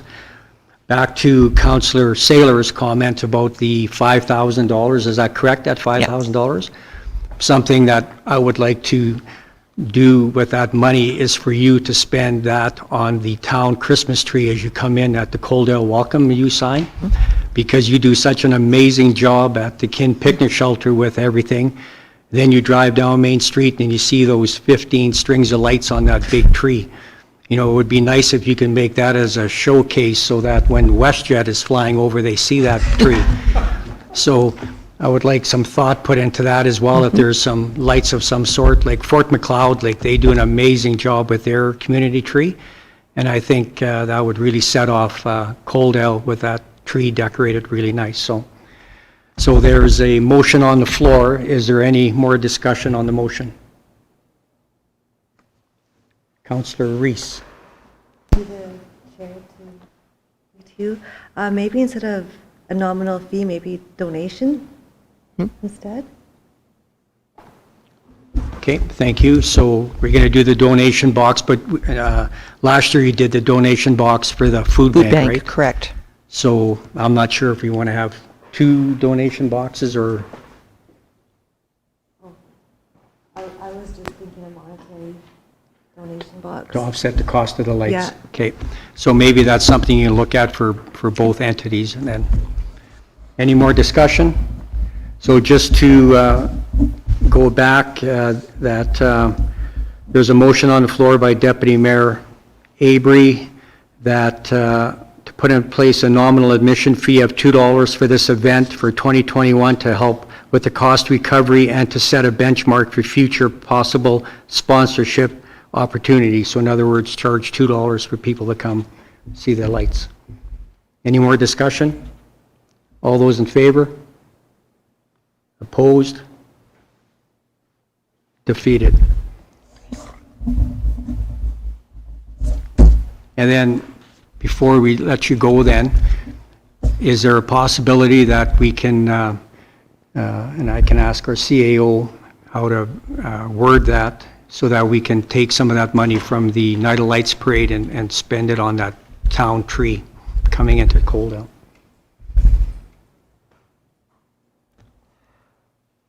You're looking for wording of a resolution to make that happen? Yes. I think something as simple as that council direct that the $5,000 set aside in the budget for the Christmas Night of Lights Parade be redirected for the purpose of upgrading the lights at the Christmas tree at the intersection of Highway 845 and Highway 3. Works for me. Councillor Chapman. Thank you. I like the spirit of your thought about that welcome to Coaldale sign and dressing up the Christmas tree. I would just advise through the chair that that idea has a lot of merit. I like it.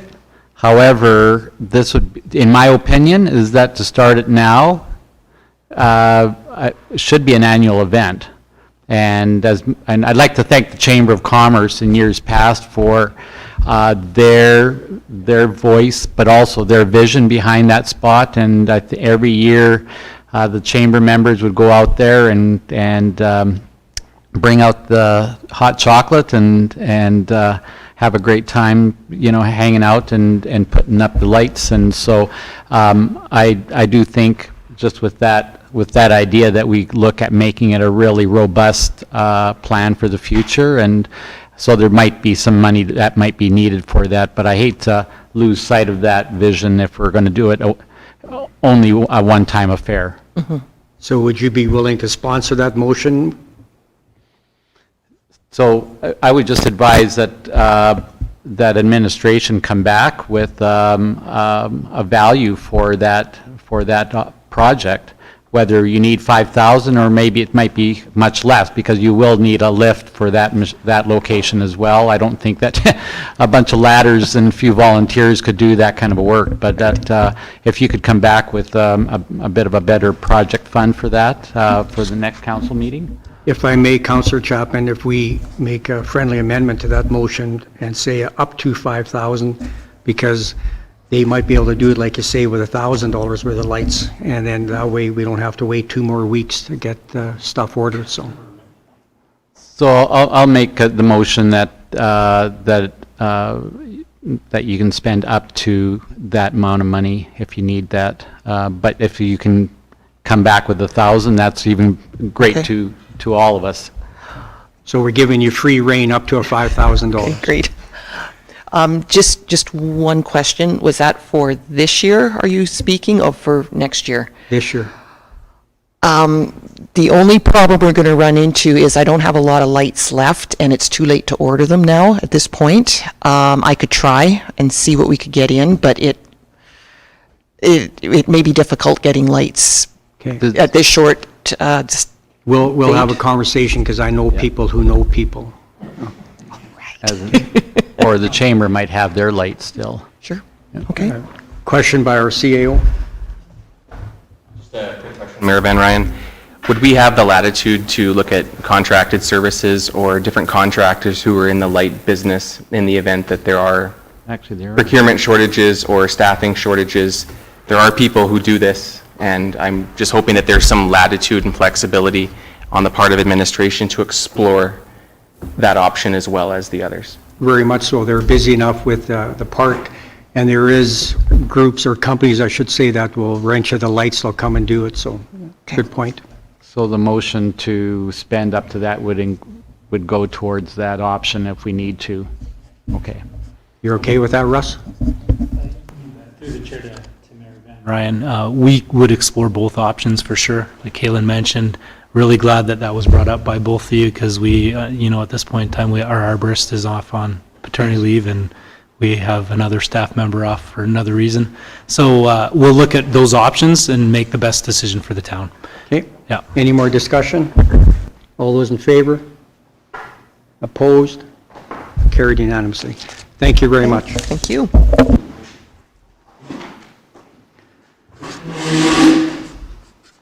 Okay, we've done 5.1. We're going up to 7.1. Bylaws and policies.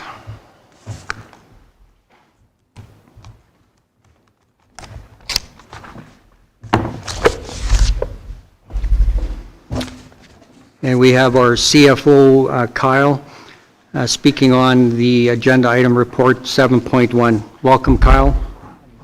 And Mark. And Mark, just for the sake of argument, if this is the first time we've had you at a meeting, if you could introduce yourself and tell us what you do, please. Well, first of all, thank you for having me here this evening. For those who haven't met me yet,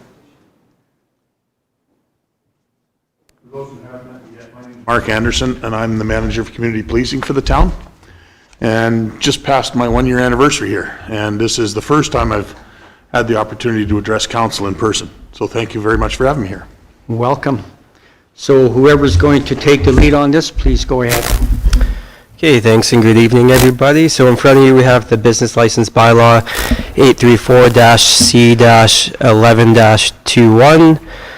Attached to this report too, we also have the current business license bylaw 451-C-06-00. This bylaw has been in effect since 2001, so it's approximately 20 years old. The review of the business licensing bylaw first came when administration introduced the fees and rates bylaw. The fees and rates bylaw, for those who are not aware of it, is essentially taking charge as a municipality, putting it into one separate bylaw. If we need to review fees, we can update the bylaw, that one particular bylaw, rather than every individual bylaw. So as part of that, we started reviewing this business licensing bylaw. There's a few areas that between finance, municipal enforcement, and planning development that we had recommendations to the current bylaw to be updated. There's nothing too drastic in this bylaw that is being recommended for change. A few of the items are there's a date, it notes February 31st, which obviously that day does not exist. The current bylaw does not require businesses that do work for town of Coaldale to have a license. That has also been recommended as a change. There's some additional clarification regarding to the exemption requirements for a bylaw. Currently, our current bylaw, professional organizations such as lawyers, accountants, engineers, are required to have a bylaw, but they're often exempt. Sorry, required to have a license, but are often exempt under their professional organization. We've added reference to the fees and rates bylaw, provided additional clarity due to issuance and enforcement best practices and recommendations, as well as a slight change to the fee structure subsequent to July 31st. So with that in mind, we also wanted to bring to council consideration of the fees charged for the business license. You'll see in the staff report in Appendix A, it currently notes the fees for resident, home occupation 1, home occupation 2, and non-resident businesses for the town of Coaldale. And for comparisons, we put neighboring municipalities on here. For the fees, administration isn't recommending any increase or change in these fees, but we wanted to bring it to council to see if they had any thoughts on this. With this in mind, we first wanted to see if there's any areas that town council would like to see further research or a review on the business bylaw before it comes back to council for first reading. Often there may be a particular business such as for taxi cabs or flea markets that have certain additional regulations that we have seen. We haven't introduced anything into this bylaw because as staff we didn't see the need for it. However, we wanted to have the discussion with council first. And if town council had any questions on the proposed amendment to the business licensing bylaw. With that being said, I'll turn it back to council for any questions. Thank you. So quick question by myself then. So this hasn't been revisited since 2001? Correct. And is there a reason for that, or? I can't speak for from 2001 to 2018. The current bylaw, in the areas we're requesting the change are kind of minor in practice. There's nothing significant that is requesting the change. That's probably why it's still worked. There hasn't been a significant issue or new practice that's come up that's needed to be reviewed. I'm talking the fee schedule. Schedule? The fee schedule since up to 2018, I can't speak to why that hasn't been reviewed, but that is something that we started in 2020 as part of reviewing all the fees for the town of Coaldale. So that is part of this practice here. Right. Okay. Councillor Chapman. Yeah, thank you, Mayor Van Ryan, and through to Kyle. I think some of the background and history, we did do an amendment in about 2008, I think it was,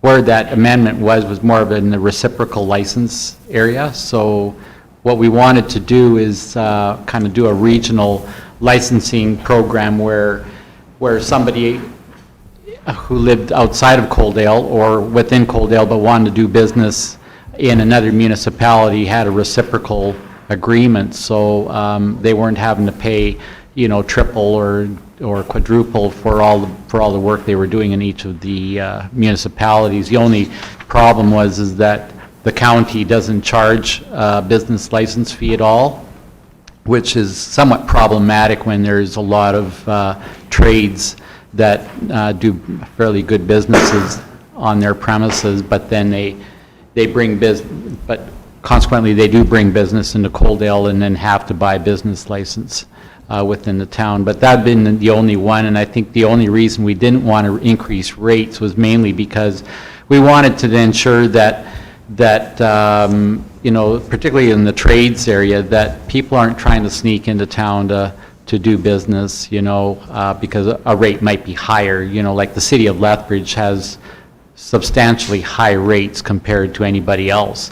But if we were to start charging those same kinds of rates, people would try to, sneak in, causing CPO Anderson's work to be a lot more strenuous. So that was really the only reason we haven't adjusted the rates. Somebody asked me just a little while ago about home-based business licenses.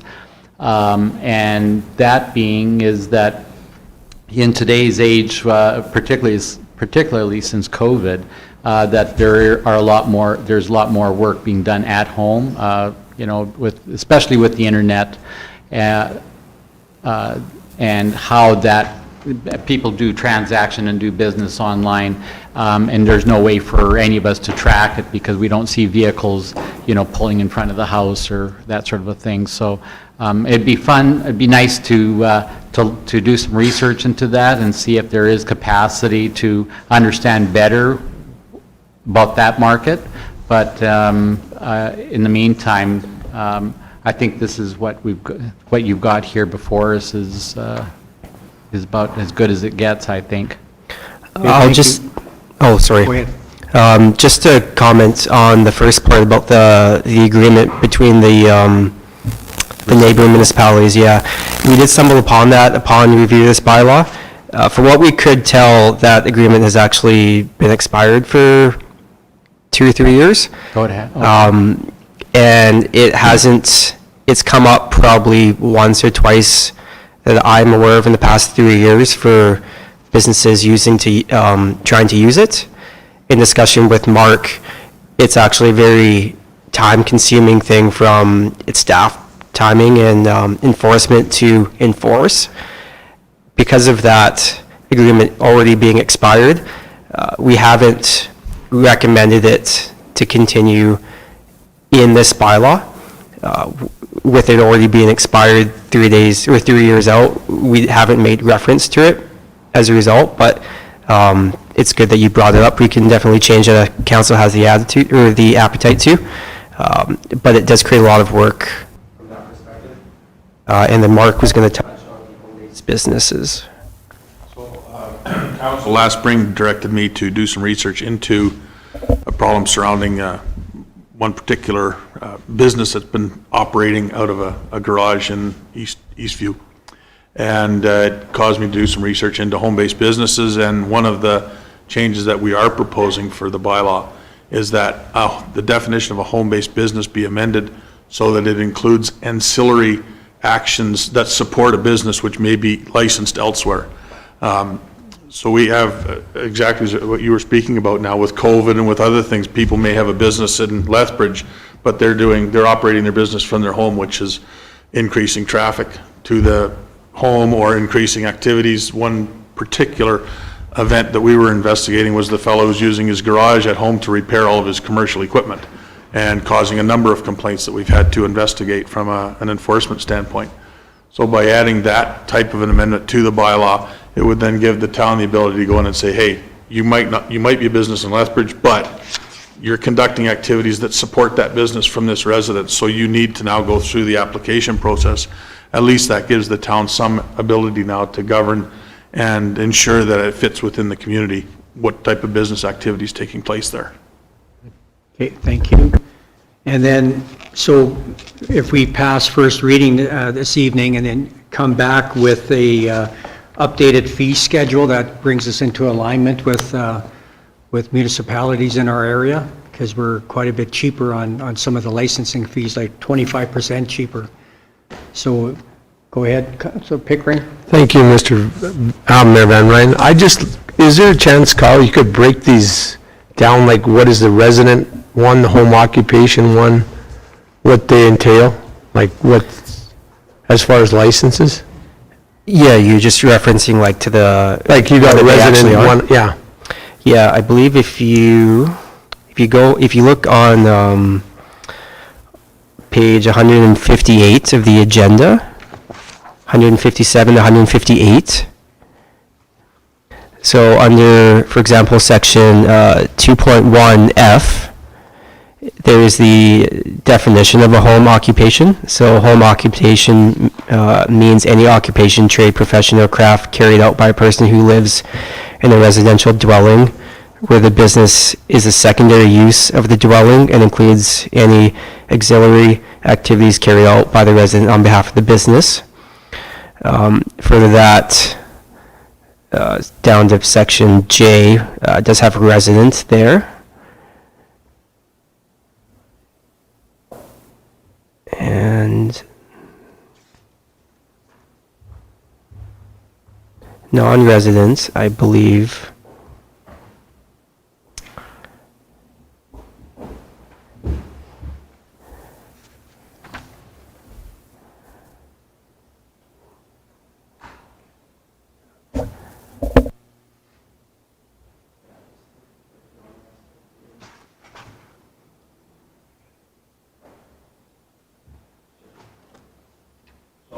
In the home occupation one permit that somebody would obtain to have a home occ one business, you're looking at a business that would have no outside customers coming to visit, no showroom, no displays. So basically a desk and phone operation. Okay. In home occupancy two, you would have more visits or the potential for visits of a customer to the property.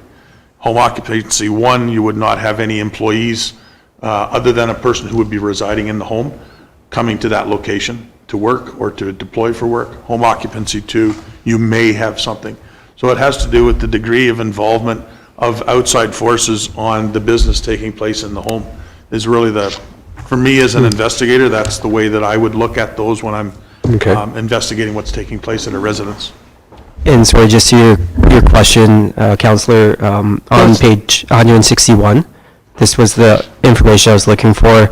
There's further information noted in the bylaw, so it's written in the bylaw what a non-resident vendor, non-resident contractor, and home occupation are. So that's the specific definitions and regulations we have in the bylaw for that. Okay, thank you. Okay, so as per the staff report, pass first reading, and then you'll come back with rate adjustments, like some options for us there? Yeah, we can come back and bring rate adjustments. We will have to bring the fees and rates bylaw back to council for that, which we can do. I would just ask if council had any particular direction that they might want to see for the fees, or just a variety of different options. We'll do comparables. Any other comments on that? Councillor Chapman? Yeah, thank you, Mayor Van Ryn. I think some of the comparables are here. What I think, I just wanted to go back to my question about reciprocal, and if you're thinking about abandoning that reciprocal agreement, which I'm in favor of, I would suggest that you visit with the other municipalities that have had that agreement in place before, because what I'm concerned about is that if some of them are still carrying it on in good faith, you know, you get a tradesperson coming to town and had bought one in Picture Butte and said, oh, this is a reciprocal one. So if we could have that conversation with the partners that we'd been involved with before, and let them know that, you know, this, in our opinion, that has expired, and we're planning on doing that. They may just support that as well. So I would just suggest that you do that before you go any further on that. So do we have clear direction then, Kyle?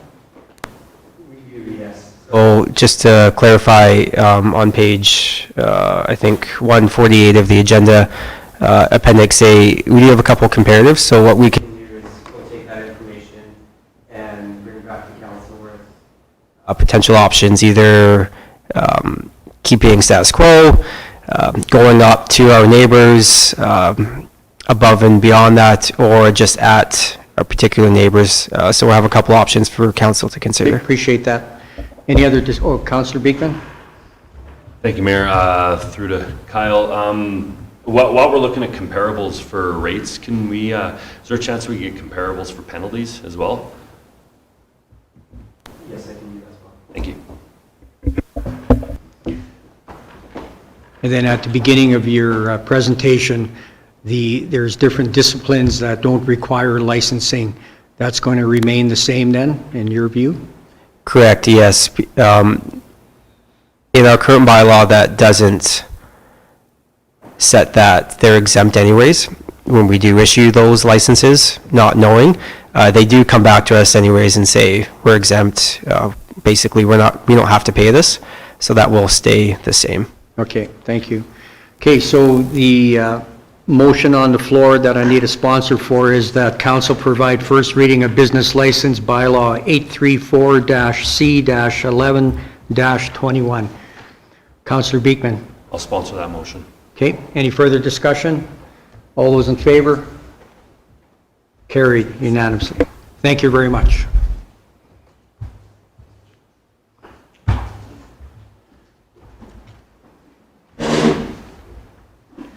Okay, next up is item 8.2, information regarding recycling and yard waste handling facility that's going in the industrial park. Oh, I'm sorry. Kyle, sorry. 8.1, Municipal Sustainability Initiative, the MSI allocation for 2022 to 2023. So the government of Alberta has recently released their MSI capital and operating projected allocations for the years 2022 and 2023. So the town of Coaldale for MSI capital is projected to receive $867,000 and change in capital funding for 2022 and 2023. As far as the MSI operating, this amount is approximately $65,000. Council will see in the staff report on page 166 and 167 how these rates do compare with historical funding. I'll touch base kind of a bit on this. So the MSI operating funding, historically, the town has received approximately $265,000. So reducing this to $65,000 is a approximate decrease of $200,000 that will have to be absorbed in the town's annual operating budget. The reason for this decrease is that $10 million of special funding under this is allocated to municipalities with a population under 10,000, while Coaldale's population has remained under 10,000. We have exceeded provincial benchmarks for assessment growth that no longer make Coaldale eligible for this funding. So once a municipality exceeds 60% of the government's per capita equalized assessment figure, the municipality is no longer eligible for this funding. So in 2020, Coaldale had passed this rate and was no longer eligible for this additional MSI operating funding. In regards to the MSI capital, MSI allocations would be reduced by 25%, approximately from 2021 through to 2023. Essentially, the 2021 allocation increased by 25%, and the 2022 and 2023 fundings then decreased by 50%. So just some information, MSI is set to expire in 2023, and it will be replaced by the Local Government Fiscal Framework Act in the following year. While the details on this funding are not particularly clear at the moment, the government has announced that it will be tied to provincial revenues. So as provincial revenues increase, the funding is eligible to increase. If those decrease, the funding is likely to decrease. Historically, the town of Coaldale has received approximately 1.6 to 1.7 million each year for MSI capital, with the funding being reduced to approximately $867,000. This is approximately a 50% decrease, which we would view as the starting point for any future funding from any future framework. So quite a significant decrease in capital funding and operating funding from the government of Alberta to the town of Coaldale going forward. While this information is unfortunate, it's not unexpected and has been included by administration in our budget planning for future years. And with that being said, that's all I have on this, and I'll turn that back to council for any questions they may have. Thank you, Kyle. Any questions for Kyle? Okay. Seeing none, I need someone to make a motion that we accept the MSI allocation report for information, please. Councillor Saylor, any discussion? All those in favor? Carried. Thank you, Kyle. Okay, under new business, item 8.2, the recycling and yard waste handling facility. And full disclosure on my part, I have a nephew that's involved with this project, but this is just an information discussion this evening. And the everything up until today was handled by the previous council that I had no part in. So I just wanted to do a full disclosure that it is a nephew of mine that's involved with this. And moving forward, if there's any discussions regarding the contract, then I'll recuse myself. Cameron Mills, I believe this is the first time you've presented to this new council, so maybe you can give yourself a bit of an introduction too, please. Absolutely, will do. I just need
Wonderful. Sorry for the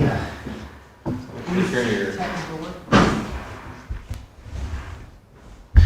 Good, thank you. So thank you Council, for having me here today. I'm pleased to be able to provide everyone with an update to this project. My understanding is that I'll have an opportunity to speak to Council a few times over the next little while to provide an update on some projects that have been happening throughout town that relate to some of the work that I do. So as Mayor Van Ryn indicated, my name is Cam Mills. I am the manager of Economic Development and Strategic Initiatives here for the town of Coaldale.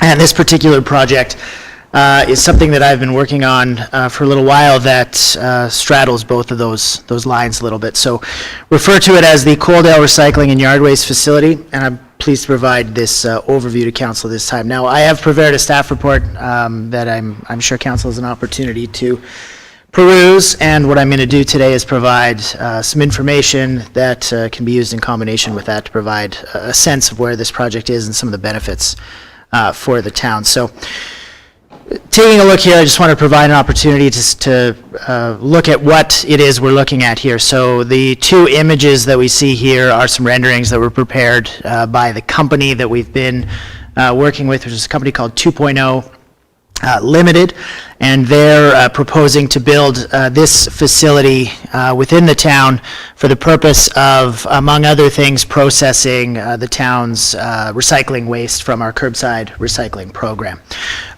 What you see in the top right is a map that shows an overview of the industrial park. So just for a frame of reference, the red line is the town boundary. And in this portion here, that would be the lagoon site. This rectangle here is the county's transfer station that is located within the town. The yellow box here is the lot where this particular facility will be located. And again, for frame of reference, here at the end of the block, we have the new building that's recently been constructed to house Bethel Windows expansion within the town, which is obviously wonderful.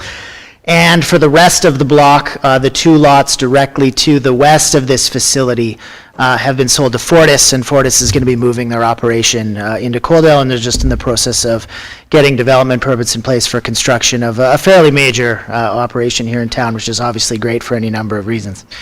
And again, frame of reference, New Dura, which is a large, one of the larger buildings in town, is located just to the south of the facility along 8th Street here. So that's just a primer in terms of what the facility is going to potentially look like and its location. When we're talking about the recycling and yard waste partnership, this is a project that we've been working on as a town for a number of years in discussions with potential providers for approximately 3 years now. And originally, as we've discussed the project and as it's evolved over time, there was originally exploration of a town-owned facility that would potentially be operated by a third-party tenant on some town lands. And those consideration of that project went on for some time, and then we had some new ownership come into place with the particular project provider. And ultimately, we found a model where there would be private ownership of the facility. So basically now the town is providing land for the facility for a combination of cash and services in lieu to provide for the construction of this facility, and that provides us with a number of long-term operating advantages with respect to that facility. So 2.0 is the company that we're working with, and they're proceeding forward with the facility construction. They're anticipating opening the facility in late Q2 of 2022 at this point, so the summer coming up, if you will. And the advantage, one of the advantages and one of the things we like about this project is that this is a locally owned and operated company. Locally, I mean both Lethbridge and Coaldale residents involved in the project, so it's nice from that perspective. One of the things I wanted to provide to council as part of this presentation, as well as the general public who might be interested, is a bit of a primer on municipal solid waste. This is an important component of the broader municipal operation, and it's an expensive component of the broader municipal operation. It's a substantial operating budget item every year, and it's something that we're ultimately wrestling with on a year-to-year basis. And the purpose of that is to provide maybe some insight into why the project is exciting for the town, why it might be a good opportunity for the town if everything is successful. So when we talk about solid waste, and for some this is going to be something everyone already understands. But when we talk about solid waste, we have three forms of waste that we discuss. We talk about garbage in our black bins, recycling in our blue bins, and organics in our green bins. And then within each of those streams, the municipality has what you might call two cost centers within those streams. We have the collection of that waste, which is the trucks that drive around to pick up the waste for which the town incurs an expense. And then there's also disposal of that waste, which we refer to as tipping, which ultimately that product is brought to a facility wherever it may be, and that product is tipped and the town incurs an expense at that point as well. So when we talk about municipal solid waste, we're really talking about 6 elements from a cost perspective when we talk about this particular element of the municipal operation. So for black bin garbage, we have the collection of the black bin garbage, which this time is done by GFL, and we have the tipping of the garbage, which is taken to the landfill in Lethbridge, for which we pay a fee to access. For the blue bin recycling, again, collection is done by GFL, and the tipping is done, again, at the facility in Lethbridge. And for organics, collection is done by GFL, and the tipping is done in the town of Tabor. And the recycling and yard waste facility project, while there are a number of elements surrounding the project that are exciting, it is primarily addressing the tipping component of the blue bin element of the solid waste system, if you will. Some information on what our solid waste looks like within the town. So from a volume perspective, when you look at our black bin, for example, at what is collected by GFL, and these are 2020 values, GFL collected 1,513 tons of black bin material in the year 2020. So that's 3,328,864 pounds of garbage was collected in 1 year in the town of Coaldale in our curbside pickup. So it's a substantial volume. That material is collected by GFL and it's brought to the City of Lethbridge landfill, where we pay the City of Lethbridge landfill $115 per ton to deposit it there.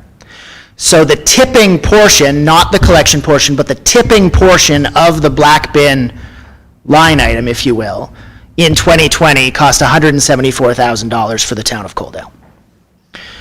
On the blue bin side, the volume collected is 502 tons, so just over 1.1 million pounds of cardboard and other recyclables are collected through this program. And again, that's brought to Lethbridge, where again, we pay $115 per ton to tip.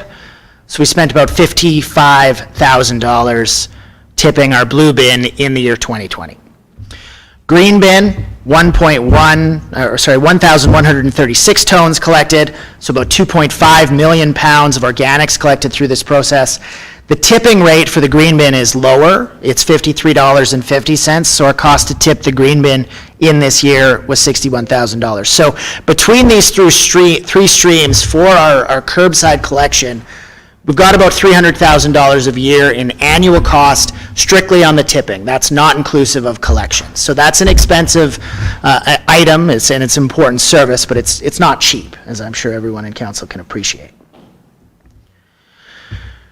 We also have a problem with respect to inflation in this industry. So if you look at the City of Lethbridge tipping rate, this year we're paying $115 a ton, as we did last year. The year before that, it was 105, before that, 95, and then in 2017, 85. So over the course of that 5 years, averaging across the 5 years, we've got an 8% year-over-year increase in the rate to tip, in this case, both our black bin and blue bin program. And this is an important consideration for us as an organization, because there are elements of municipal work where we have the option of looking at services as a luxury and saying maybe if costs are going up, we simply get out of the business of doing that. That isn't something that's so simply done with municipal solid waste, because deciding no longer to collect recycling doesn't eliminate the existence of cardboard in town or paper or whatever else it may be. And so providing this service is really something that's, difficult to get around. And when you look at an 8% year-over-year average rate increase, over the long term, we tend to say 2% cost increase is standard. And so this is an above inflationary level of increase. And there are any number of reasons for that. But the reality is when we think about the regulation involved in handling solid waste, when you think about some of the directives from the federal government, the provincial government, and just society as a whole in terms of how responsible we're expected to be in terms of managing our waste, it's not really surprising from that perspective that we would see the cost of handling waste go up more than the cost of, say, general services. So it's reasonable to project to say, yes, maybe 8% on an annual basis doesn't continue, but if we project out 10 years, is it reasonable to project that rates will go up at a higher rate than inflation? Not an unreasonable thing to consider. And so from that perspective as a municipality, finding innovative ways to address those costs is a great thing for us to do. And that's where this project arises from. But also rates are half the equation, right? Because when you think about the cost to the town, it's volume times rate equals cost. And so if we've got the rate portion of that equation going up on a year-to-year basis, it's also reasonable to project that we're going to have a volume portion of that equation also go up. Certainly individuals within town can change some of their behaviors to lower the amount of waste they're producing at a household level, but realistically speaking, we're also experiencing population growth. And so if we've got population growth putting upward pressure on our volumes, and we've got average rate increases that are putting upward pressure on the rate portion of that equation, what we have is a cost item in the operating budget that is troublesome in terms of whether or not it impacts tax rate, right? So this is something that we want to address as an organization, and that's the direction we've been taking. Other things that we hear about when we talk to the community, when we talk to people about the municipal solid waste issue, first of all, if we talk about, well, the cost of recycling is going up, the cost of tipping recycling is going up, there might be some suggestion to say, why don't we just not collect recycling? And it's a fairly complicated answer, but one of the things we need to consider is what's known as a designated materials surcharge. So when we access the City of Lethbridge facility, we pay $115 a ton to tip our black bin, we pay $115 a ton to tip our blue bin, 1,500 tons of black, 500 tons of blue, right? 2,000 tons total for that 2020 year. The City of Lethbridge mandates that recyclables need to be separated from household garbage waste. And so if a portion of a black bin collected truck is found to be designated materials, which is to say paper and cardboard and these other materials, now all of a sudden the load is subject to a $50 per ton rate increase. So now instead of $115 a ton for that truck, we're paying $165 a ton. And so if we eliminate the blue bin, we're not simply applying that $50 of extra per ton to the 500 tons of the blue bin. We're applying it to the black bin tonnage as well. And so it's $50 a ton for the 2,000 tons of black plus blue bin that would be combined together. So that suggests about $100,000 a year cost increase for the town from a tipping perspective. Potentially there would be some savings on the collection side, but it would be difficult to offset $100,000 of pure tipping with respect to that. On the green bin side of things, the reality is that the green bin is incredibly valuable from a cost reduction standpoint, from a tipping perspective. $53.50 is a locked-in price that we're paying for a number of years. It's substantially below the black bin rate. If we didn't collect green bin, that tonnage would end up in the black bin, almost 100% transfer into the black bin. We hear, when we look at the green bin, for example, it's not uncommon for green bins to perhaps not be full to the brim. And we understand that, but if you look at the tonnage that comes out of the green bin, the reality is cardboard is light, right? That's why a full blue bin isn't going to weigh that much relative to a full black bin. And what is produced from an organics perspective tends to be heavier on average. And that's why we're at 1,100 tons of green bin versus 1,500 tons of black bin. It's not like it's a 10-to-1 ratio. It's actually relatively close. And so with that green bin being diverted out of the black bin, we've got 1,100 tons coming out of garbage going into green, where we save 54% on our tipping. So to take that volume and put it back in the black bin, that would be about a $70,000 a year cost increase for us. And that ignores all the other benefits, the environmental benefits and so on and so forth associated with having the 3-bin system. Another question that frequently comes up with some of these discussions is the idea of collecting waste ourselves. And I understand that's something that the town done. I've been here approximately 3 years. I understand it's something we've done in the past. Certainly, that's always a conversation worth having whenever we're looking at the collection side of things. The reality is it has no impact on the tipping side of the equation. So whether the town owns the trucks or whether GFL owns the trucks or whether Collective Waste or any other number of companies own the trucks that collect the waste, they're still brought somewhere. And the reality is none of those facilities are owned by us. We're paying to access those facilities. And so it really doesn't address the tipping issue, so to speak. It's not that it's not an issue that's worth consideration, it's that it doesn't affect this element of the issue because it is a fairly complex web. And then the last question is, why don't we build a disposal site? So why don't we build a landfill, for example? Well, of the 3 bins, I'm going to suggest, I don't like to use the term impossible, but it would be darn close to say that building our own landfill would be impossible, both from a complexity perspective and a regulatory perspective and a cost perspective. Landfills are not holes in the ground. They are incredibly well-engineered and incredibly costly endeavors. And if you could even get permission from the various levels of government to build one, I honestly don't know. Obviously, there's some question with respect to the blue bin or the green bin, whether or not we could operate those facilities. Certainly we could. Anything is possible with enough money thrown at it.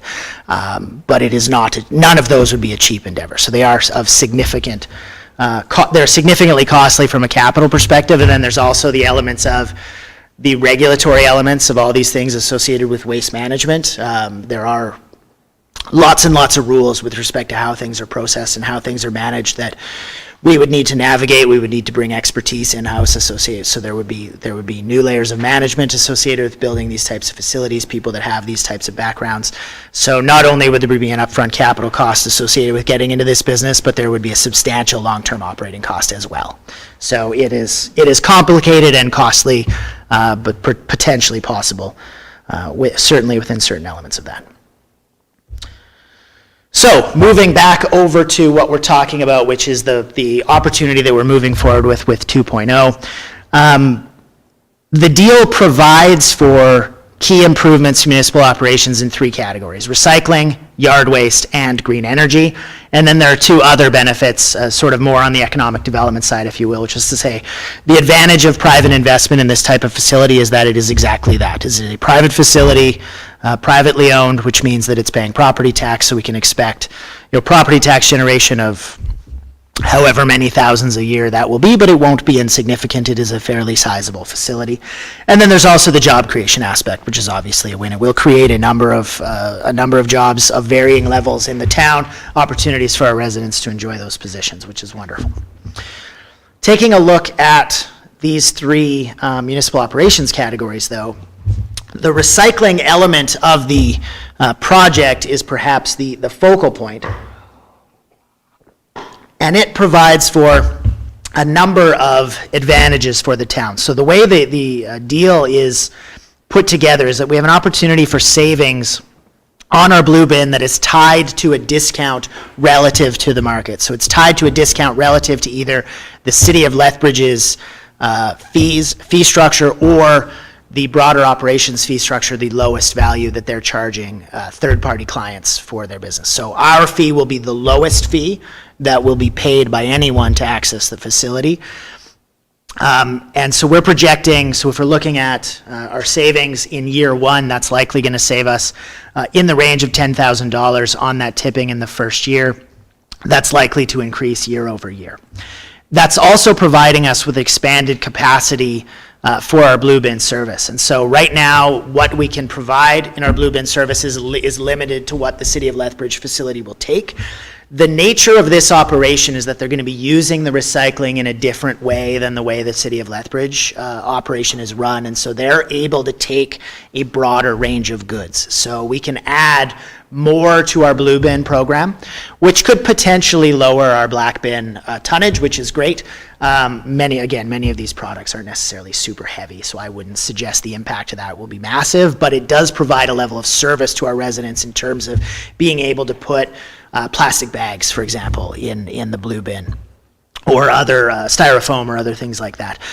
Just to put it right out there so it's very, very clear, something that's commonly asked for is glass within the blue bin. That's not going to be possible in this arrangement. Glass is just a terribly difficult thing to manage for anyone in this business, and it's tends to be something that's difficult to find a service provider for. But outside of glass, we are providing for a substantially broader level of service than what would be provided currently when we move forward with this.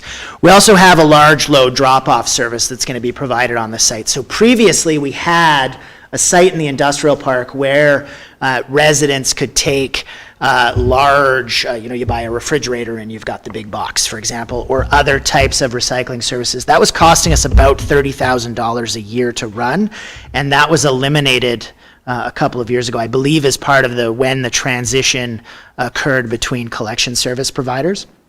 And so that's going to be something that's going to be provided on site that we used to spend $30,000 to provide, and we no longer provide. We'll provide it again at no cost. That's going to be provided by the operator, and so that's a wonderful opportunity, again, to broaden our service level without incurring a cost for our residents. There's also going to be an opportunity for construction material drop-off. So non-inert construction material is the term, so I believe drywall is not on the list. But for example, you pull linoleum or you pull carpet or cabinets or what have you from a renovation, you have an opportunity to drop them off at the site. So we have the opportunity to process that as well. And then one of the sort of non-financial tangible values associated with having the building on site is sometimes the criticism associated with the Blue Bin program is to say, well, you don't know where the recyclables end up. It could end up in a landfill in the Philippines for all we know. And we know that historically that has certainly happened. Any number of documentaries on Netflix, I'm sure, that would provide that information. But we know that's something that's happened in the past, and we know that some of the changes in the global market come from changes more broadly that have occurred for, China changing their policies with respect to recyclable materials and things like that, that have left some of the more traditional recycling operators who separate and package and sell to market various recycling products, they've had some struggles, whereas we're going to have clarity with respect to where our products are going because the system that this company is using is going to be providing what's known as a low-carbon fuel product. And so if you look at the federal government's relatively ambitious plan with respect to carbon reduction programs over the next 20 years, one of the things that they're big on is providing for more waste-to-energy opportunities. And so we've seen private industry move in this direction. So one example of a company that will use the benefit that's being provided here is Lafarge. So Lafarge, for those of you who don't know, is a company based out of France that's global in reach, valuations in the $50 billion range, and they're committed to reducing their dependence on coal. So their use of coal in their production of, forgive me, I can't remember if it's concrete or cement, I always mix up the two, but their production uses a substantial amount of coal in their kilns, and they're converting their kilns to use the very product that these folks are going to be producing instead of coal. And so not only does this product burn substantially cleaner than coal, it also keeps coal in the ground, right? And so this is hugely advantageous from that perspective. Lafarge finished retrofitting their plant in British Columbia, I want to say Langley, a year or two ago, to accommodate. They spent, I believe it's $150 million to accommodate that. They're very serious about it. They have a plant in Akshaw where they're starting to take a look at doing the same thing. So this is something that's going to be happening, and that's just one company in one industry. There's any other number of companies in any other number of industries that are going to be looking for alternative sources of fuel that this will provide for. And this is a mixture of the recycle component, the construction waste component, the organics component, everything that's mixed into that. And so we will have far greater certainty to tell our residents, yes, this is what happens when you put things in the blue bin rather than going to landfill. So that's nice. Yard waste is another exciting element of the opportunity. So we have heard from residents for any number of years that having a yard waste drop-off site was important to them. That was a service that they were interested in having the town provide. And for the last 2 summers now, we've had a temporary yard waste drop-off site located at the arena, which has served our purposes from the perspective of, it provides the ability to take that yard waste. It's not generally, certainly in my opinion, and certainly in the opinions of some other folks that I've had an opportunity to speak with, perhaps not the best long-term location for this type of use, but it has served our purposes admirably. However, it's also something that doesn't come that cheaply, and so it's a cost to the town to provide even that temporary unmanned service, which doesn't seem like much. It's a fence, a few bins that we take the bins periodically and we'll move it, I believe, to the City of Lethbridge's facility. Still a substantial cost to operate even on a temporary basis. And so this will provide us with the opportunity to no longer have to do that, see a substantial operating cost reduction, while at the same time providing a better level of service. In my opinion, a better location in terms of where it's located. But also this is going to be a manned site, a supervised site, and a site where there's some ability to help you, get a difficult load out of your truck.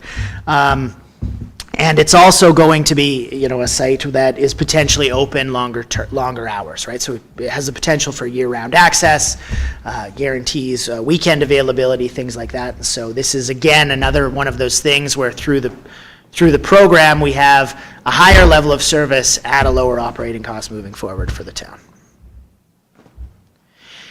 The last element of is energy production, and I'm always very careful when I talk about the project. The energy production side of the project is difficult and complicated, and it was important to us when we were looking at the project that the project made sense financially and operationally without the energy component being included, because there is some risk as to whether or not we'll be able to successfully complete it. But that being said, it is the intention of the operators to provide green energy on-site through use of a gasification system that's been in use for years and years and years in places like California that then has an off-put of, as I understand it, of a high-quality fertilizer off-put in the form of basically an activated charcoal. And their intention is to utilize this production capacity to power their own system, as well as you may have seen the picture that was provided earlier. They're looking at setting up electrical vehicle charging stations on site, potentially having a little coffee shop, things like that for people while they wait. So it's an exciting opportunity. And then once their own facility is powered, excess facility, the town will have first rights to that. And we will pay a rate that is 20% less than what the town pays generally for electricity. So establish the rate that we buy from them based on a discount relative to what we pay within our own rates. And as our rates are restructured over time, the rate that we pay from them will be floating. And then after the town has purchased their fill, there's an opportunity, if there's additional production on site, for example, Bethel Windows down the street. If Bethel Windows wants to buy green energy from them, they'll have the opportunity to do so, which might be an exciting opportunity. This is important because the town's operations, our power bill is not an insignificant portion of the town's operation. The lagoon, which is very nearby, is one of the major power users in town. Obviously, the arena, the streetlights, things like that are other major components of that bill. But there's any number of opportunities. If there's any number of opportunities to reduce those costs, it's just a huge benefit for the town. And again, we get that locked-in attractive pricing, which makes it make sense for us. But I do want to stress that, again, we wanted to make sure that the deal made sense, even if this element of it never came to fruition. This is what I would refer to as the gravy, so to speak, on the deal. So when we look at the overall package for why the 2.0 deal makes sense for the town, obviously it's an exciting opportunity for their company, and they're very excited to get started. But for the town, what it provides us with is a solution to one element of a broader problem that has low upfront capital costs to the town. We're not spending millions and millions of dollars up front. Our risk is limited. It isn't non-existent, but it is limited. We provide ourselves with a hedge against price inflation in a service that is fundamentally essential, which is to say we're not eliminating a cost, but we are providing ourselves with some cost reduction, and that cost reduction increases in value as the cost of the service increases. And so that's attractive. We also have significant operating cost saving potential, both from the blue bin element of the project and also any other number of secondary elements of the project that we've outlined here today. We have positive economic impacts in terms of tax generation, in terms of new jobs in town. And one of the exciting elements of the project is that this is a first of its kind partnership solution. So this company is looking at establishing Coaldale as their first of several of these types of facilities located, potentially elsewhere in Alberta or throughout Canada. And this is going to be the first of its kind. And what we like about it is that we can use this model to demonstrate to potential investors in town that Coaldale is a place that is interested in seeking new opportunities and potentially doing business differently and being an active partner in these types of things. And so it's just one more element that we can use in sort of our quiver, or an arrow in our quiver from a marketing standpoint in terms of a business attraction standpoint. So it's exciting from that opportunity as well, element as well. So with that, I believe my recommendation was simply that council accept the report as information. And we'll have an opportunity to come back in closed session and discuss some of the FOIP-related third-party business interest elements of the deal. So if council has questions about those, we can certainly address them then. I don't have expertise in that particular element of the legislation, so I'm going to defer to Lana and Kaylin with respect to that. Thank you, Cameron. I've never seen anybody so passionate about garbage. Right? You did an excellent presentation. Thank you. Thank you. Open up the floor for questions to Cameron. Councillor Chapman. Thank you, Mayor Van Ryan, through to Cam. Thanks for your presentation and all your work on recycling in Coaldale. 3 quick questions for you. Okay. Tipping rates for blue and black bins. I know that they're at $115 a ton. Are they going to the very same location then? They're going, the blue bin is going to the material recycling facility located at the landfill, and the black bin is going into the landfill. All right, So, yeah. thank you. Second question about recycling electronics. I know it wasn't anywhere on the, in the presentation. Would you have any ideas to how people can recycle electronics? Thank you for the question. It's a good question, and it's a difficult question to answer. It can't be used with respect to this facility. If people bring in a TV or things like that, there's no value for this particular company to sort of grind it up and make a fuel out of it. However, that's not to say that it isn't an important element of the package, and that's why when I provided in the primer, I want to make it very clear that this is a solution to an element of the problem. There's plenty of more elements for the problem. This is great. This is wonderful. Doesn't mean that all of our other solutions. So, for example, recycling drop or electronic drop-off, for example, or improved access to other transfer station type facilities or things like that goes away. So, in the short term, no, there's nothing within this particular project that addresses the electronics problem, if you will. It would be worth the investigation, being that the government collects a recycling fee on electronics. Yeah, absolutely. Again, not appropriate for this particular business, but certainly a reasonable thing for the town to investigate. Just a final question for you, Cam, if I may. Transfer station, do we have any control on that, or are we involved in that at all? Where are we at with the transfer station? So short answer would be no. Longer answer would be I'm probably not the person to talk to. I'm going to suggest Justin would probably be the guy. So my expertise isn't in solid waste so much as it's in the business element of this particular deal.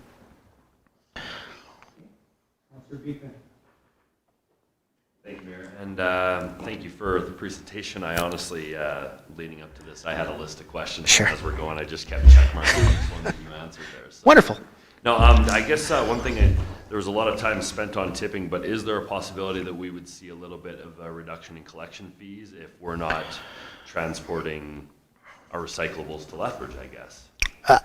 Thank you for the question. It's certainly a conversation we can have with our provider. I would suggest that That probably factors more into the equation at the time of negotiating these particular contracts. So the way these things work is we go out to tender on an RFP, and we establish rates for these various programs. And certainly those rates are going to be based on the trucking distance of the day. So while there might be potential for movement, I would suggest that the fundamental savings might come the next time the contract would come up.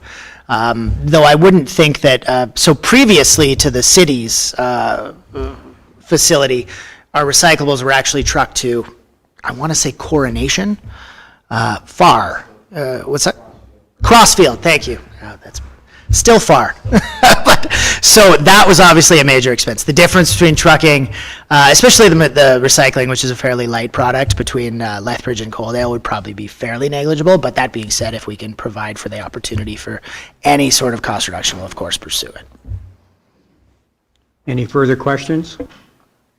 Seeing none, can I get someone to sponsor the motion to accept the recycling and yard waste handling facility report for information? Councillor Pickering, thank you very much. Any further discussion? All those in favor? Opposed? Carried unanimously. Thank you, Cameron. Appreciate it. Okay, moving on to 8.4. No, hang on here. 8.3. Yes, sorry. Yes, okay, thank you. Myself at this time, as I may have a conflict of interest with the daycare provider. Okay, appreciate that. Okay, so item 8.3, daycare services, Coaldale Recreation Center, Russ Tanner. Welcome back, Russ, the floor is yours. Thank you. I appreciate that. Through the Chair, Mayor, and Council, I'm here to give you a little bit of an update on the request for proposal that went out for daycare services at the new Recreation Center here in the future, and also request that Council appoint 2 or 3 representatives as you see fit to sit on an evaluation committee that will be interviewing and sifting through the information to find out who the best fit would be. So included in this construction drawings is, I believe, have been publicized quite well. People can see that there's roughly 3,000 square feet, just over 3,000 square feet of dedicated daycare space. And then there's also just over 2,000 square feet of external play space area. And there's also another 1,000 square feet where, depending on the options we look at, and things could be joint between the daycare services, some of the programs with the town and things like that. So there's some space in there that's intended to create a partnership that will lighten the load financially both now and in the future as we move forward, as does many other partnerships. The RFP for daycare services in the future Recreation Center closed on October 14th. We received 2 participants that provided proposals to us. Both proposals provided quite a few value-added services within their proposals, so there's some information to work through to try to find that right fit. And so the next steps are going to be to interview those candidates.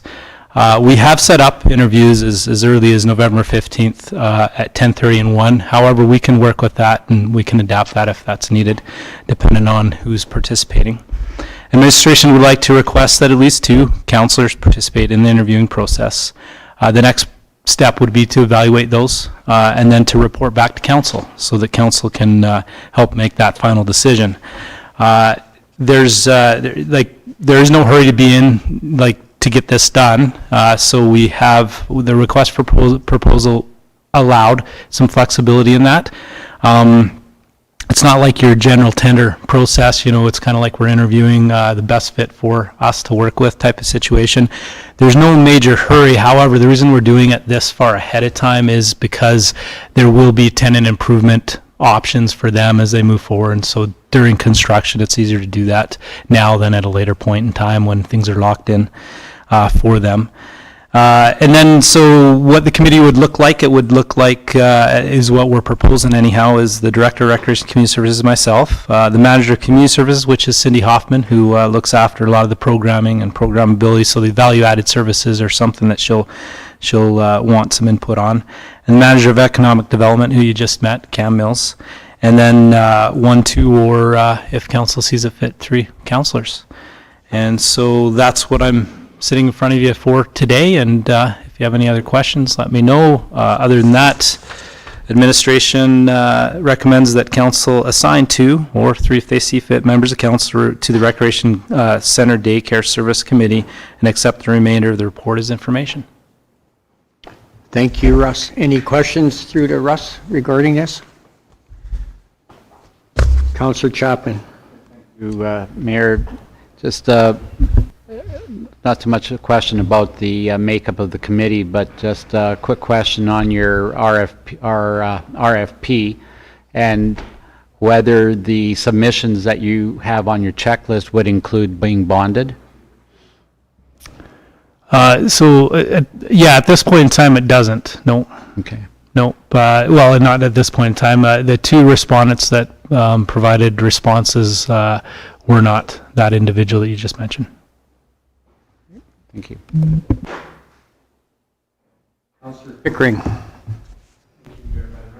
One question I have is, if you're putting this out, I guess we'll call it like for tender, or however you want to do this, what stops in the next year another daycare coming in and open up? Or why are we calling it a daycare facility when it should be called a childcare facility? Right now in the town of Coaldale, we have more of a need for before and after school care than we do a daycare, because daycares are allowed to open up basically any way they want. And what is the town, like, where are they going to come up with a rate? And what are they going to run, a non-profit, or are they going to run a profit organization? Because that is a big question that I'm looking at. Okay. Yeah, so through the chair to Councillor Pickering, good question. Thank you for that question. My understanding is ahead of me being involved with this project, there were some needs assessments done, and I think even on the, just recently we've heard within social media that there is a need for additional daycare, childcare, however you want to call it, in Coaldale. It's out there. There are different classifications of daycares and things. This request for proposal was left open on purpose to be able to see what types of value, when I mentioned value-added services, in both cases they are proposing after-school childcare and things, and it's through the trends and past experience that I've had with these proposals, that is pretty common that oftentimes people that provide the daycare services also will provide those other services. It's more efficient in many ways to be able to have the same person doing that, because then you're talking about the same space and not 2 different components and businesses coming into that space. So the request for proposal was left open for them to tell us how they'd like to do their business, rather than us to answer all the questions you just asked, and then for us to find the best fit for services. Anybody can open up a daycare or child minding service. There is a big difference between daycare providers and child care providers and classifications. I'm not a professional at that, but I know there are. And so the town is looking for somebody that would certainly look after mitigate all the risks and liabilities and things like that would come into play from a public type delivery. So. And because they're building this over at if it goes at the new rec center, have they approached a licensing officer and got all the details that have to be in place before they even start? Yeah, really good question. Part of the RFP was for them to provide us all that information, all their background in services and things like that. And I don't know that it's pertinent at this point in time to disclose who the 2 proposals are, because they haven't been made public yet. But they're both very well known within the region in the services they provide, and have multiple locations as to where they're doing this. Okay, thank you. Yeah. Okay, thank you. So this evening, we'll just get a sponsor for the request to assign 2 members of council to the Recreation Center Daycare Services Committee, and accept the remainder of the report as for information, and then council will do that internally to find you 2 members to sit on your committee. Appreciate that. Okay, can I get a sponsor for that motion? Councillor Pickering. Any discussion? All those in favor? Opposed? Carried unanimously. Thank you very much, Russ. You bet.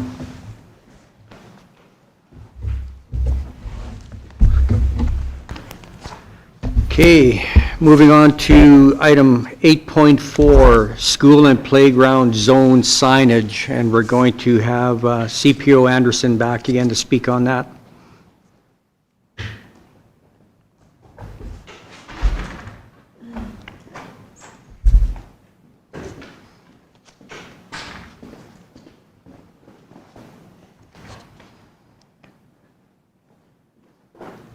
We also have Spencer Croyle joining us. So Spencer, this is the first time you've been with the new council. If you could maybe introduce yourself, please.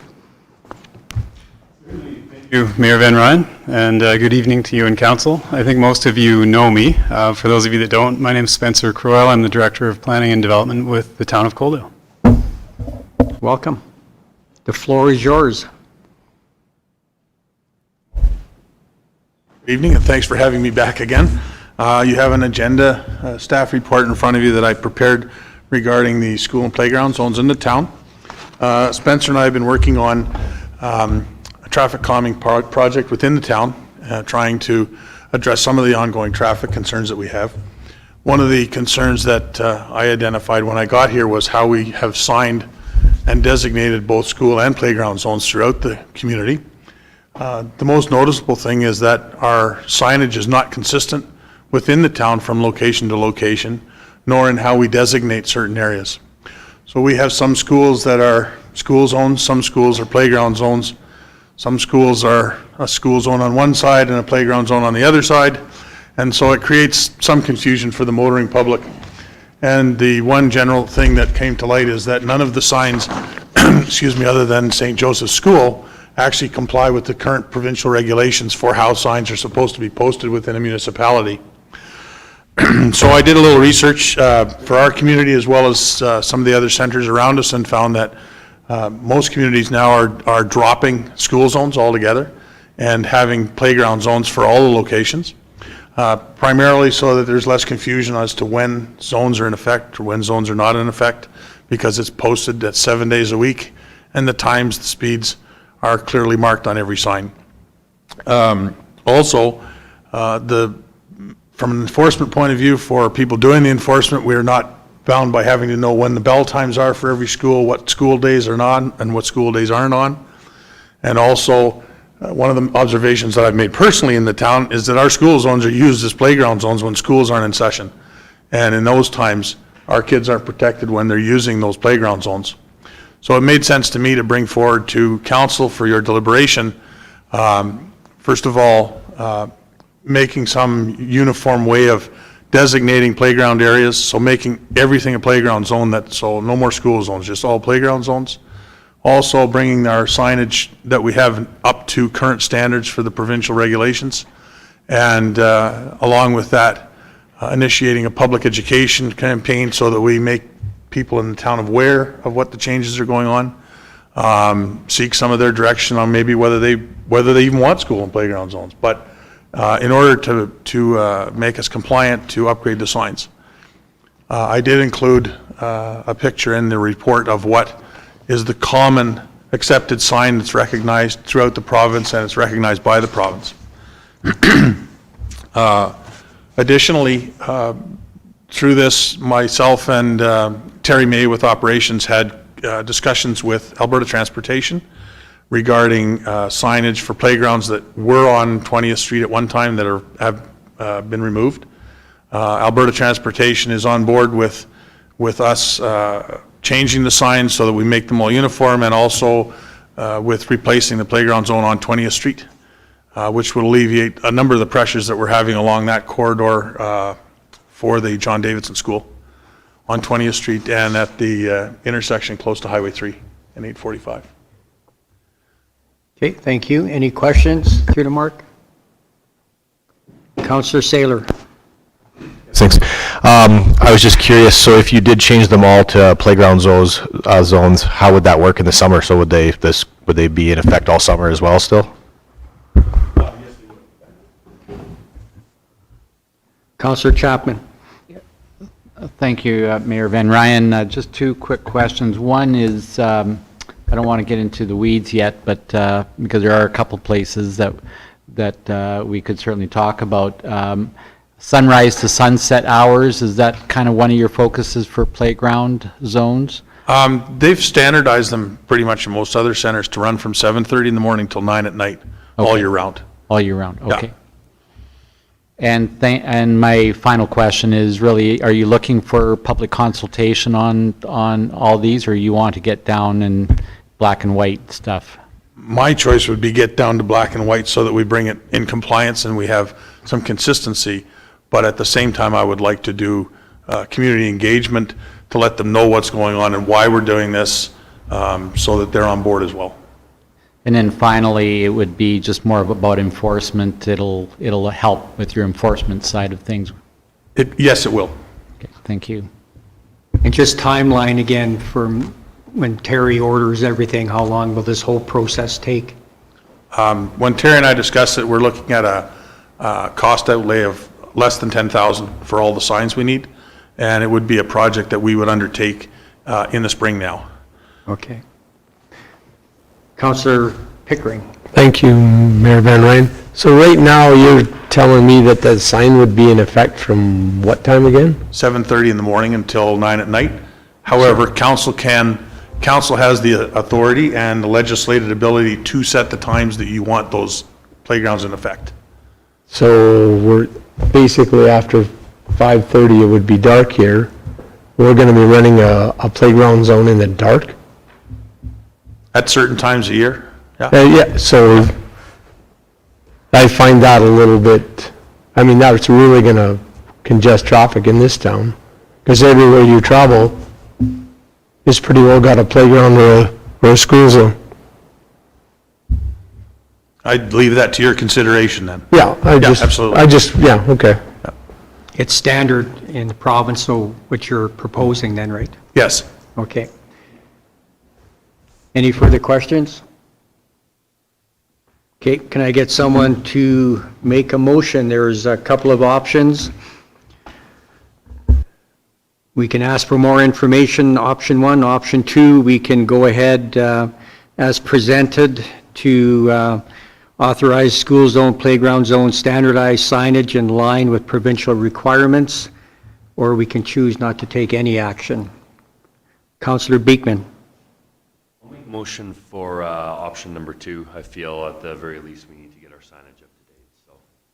Okay, so then option number 2, that council authorizes all school zones, playground zones, standardized signage in line with provincial requirements. Any further discussion? Or Deputy Mayor Avery. Mayor Van Ryn, I know last term we talked about speed limits throughout town. Cottonwood Drive, dropping it to 30. Where are we at with any of that? Is it something that we're close to looking at dropping? We mentioned Main Street. There was lots of straight thoroughfares that we were looking at speed limits because of public complaint. Certainly, through the chair to Councillor Avery, great question. That's something that we could definitely look at through the traffic calming initiative that we've started up to this point. However, we haven't received specific direction from council to look at the speed limits specifically. If that is something that council desires, we can definitely take that approach. Just for information's sake, it's an interesting issue because it's something that's substantially supported by data. There's a lot of data showing benefits to reducing speed limits. It's also something that becomes politicized very quickly because people like to go a certain speed regardless of what that is. So it's a sensitive subject, but we'd be more than happy to dig into that if you wish.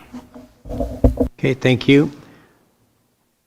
Any further discussion on Councillor Beekman's motion? Question, all those in favor? Opposed? Carried unanimously. Thank you very much, gentlemen.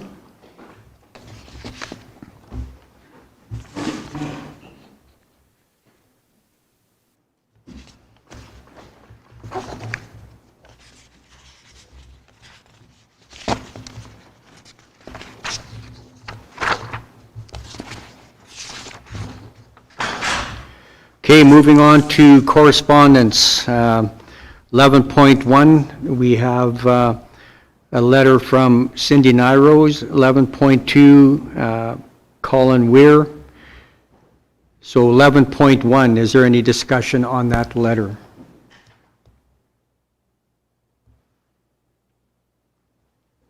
Seeing none, could I make someone to make a motion to receive correspondence from Ms. Nyrose as information? Councillor Saylor, any more discussion? All those in favor? Opposed? Carried unanimously. Thank you. And 11.2, the letter from Colin Weir from the Alberta Birds of Prey. Any further discussion on that? Can I get someone to make a motion to receive that for information? Councillor Reese? All those in favor? Opposed? Carried unanimously.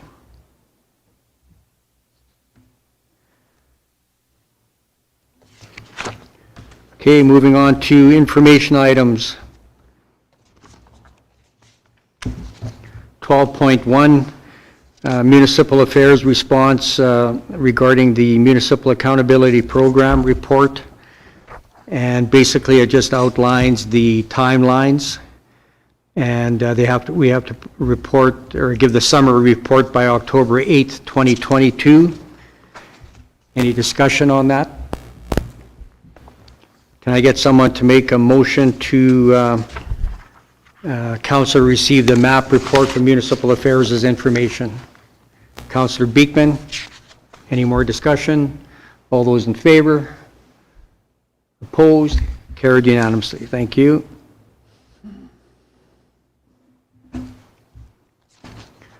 Uh, 12.2, the summary of the 2021 to 2022 council-appointed citizen and community boards. So we're looking for a motion to receive the citizen-appointed committees and boards as information. Councillor Saylor, any discussion? All those in favor? Carried unanimously.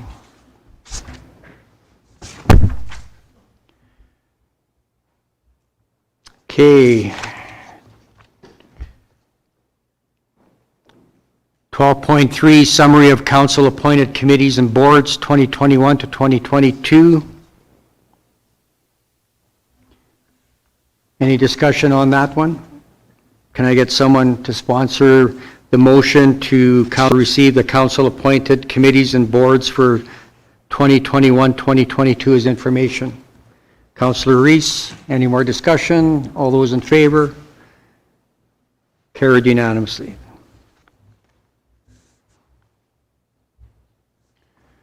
And then 12.4, the County of Lethbridge Community Learning Council, October 5th, 2021 meeting minutes with their profit loss statement.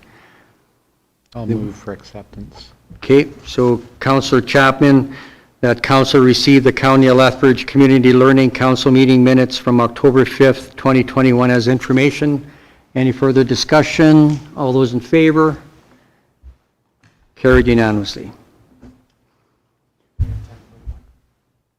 Oh, I'm sorry.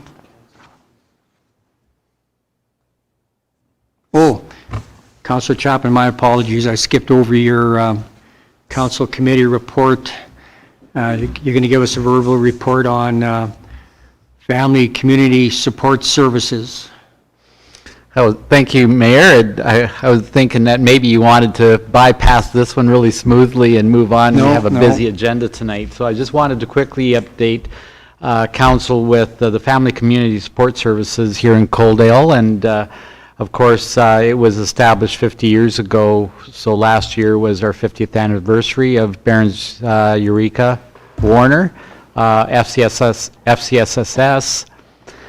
At our our meeting last Wednesday, I was elected as vice chair for FCSS for Baron's Eureka.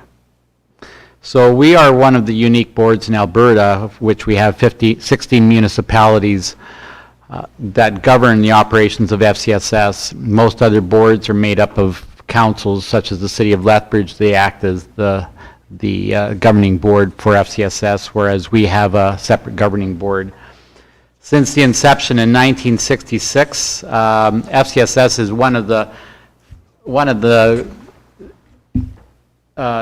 controlling parts of government that is really quite unique, because the funding process for FCSS is 80% provincial dollars and 20% are municipal dollars. So for our Barons Eureka, we're over like 1.4 million for our own operating funds. We also operate under an act called the Family Community Support Services Act, and so that's how we're governed by the province. Some of our team members here serving in Coaldale include Amanda Fontaine, Kim Fair, Maria Clausen, Jessica Goodrider-Lowen, and of course Shannon Rolick. Some of the services that FCSS support or work with here in Coaldale, as well throughout the region.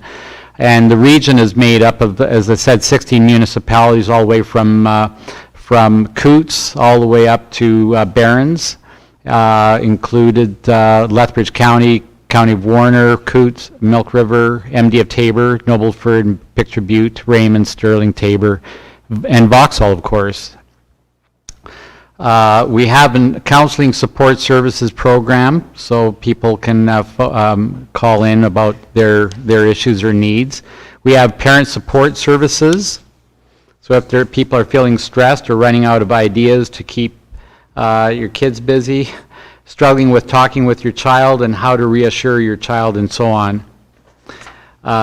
We also have, you've probably seen the Chalk and Walk over this past year. Well, that was kind of a local initiative by volunteers in Coaldale. And of course, we have a new program called the Tax Return Assistance. And so we've had 4 volunteers trained through the Canadian Revenue Agency to help with filling out income tax forms. And so there was 20 clients that were served, and which in return saved almost $181,000. So it was really quite a worthwhile investment to engage them. Of course, you've been outside here where we have that natural play space out back here. And the FCSS program has about 178 registered clients, about almost 1,000 registered visits in 2020, and of course about 2,000 hours were spent on service hours for their clients. And that's my report. Very informative, thank you. Any questions through to Councillor Chapman? Okay, again, my apologies for skipping over you there. Just to let you know that just as far as the banking for Barons Eureka, the town of Coaldale is the banker for the program, and the head office is right here in Coaldale, so it's right in the same building here off to this side here. Thank you. And could I get someone to make a motion to receive the FCSS verbal report? Council Pickering, all those in favor? Carried. Thank you.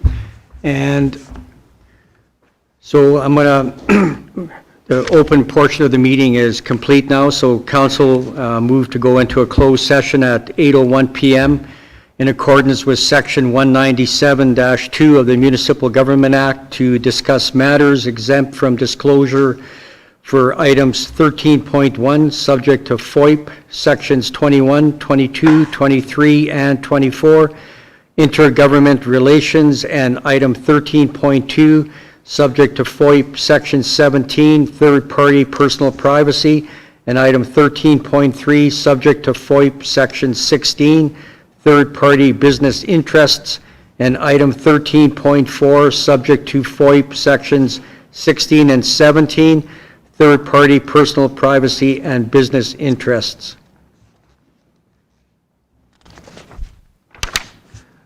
get a motion to do that, please? Yes. Counselor Chapman, all those in favor? Carried. Thank you. Let's take a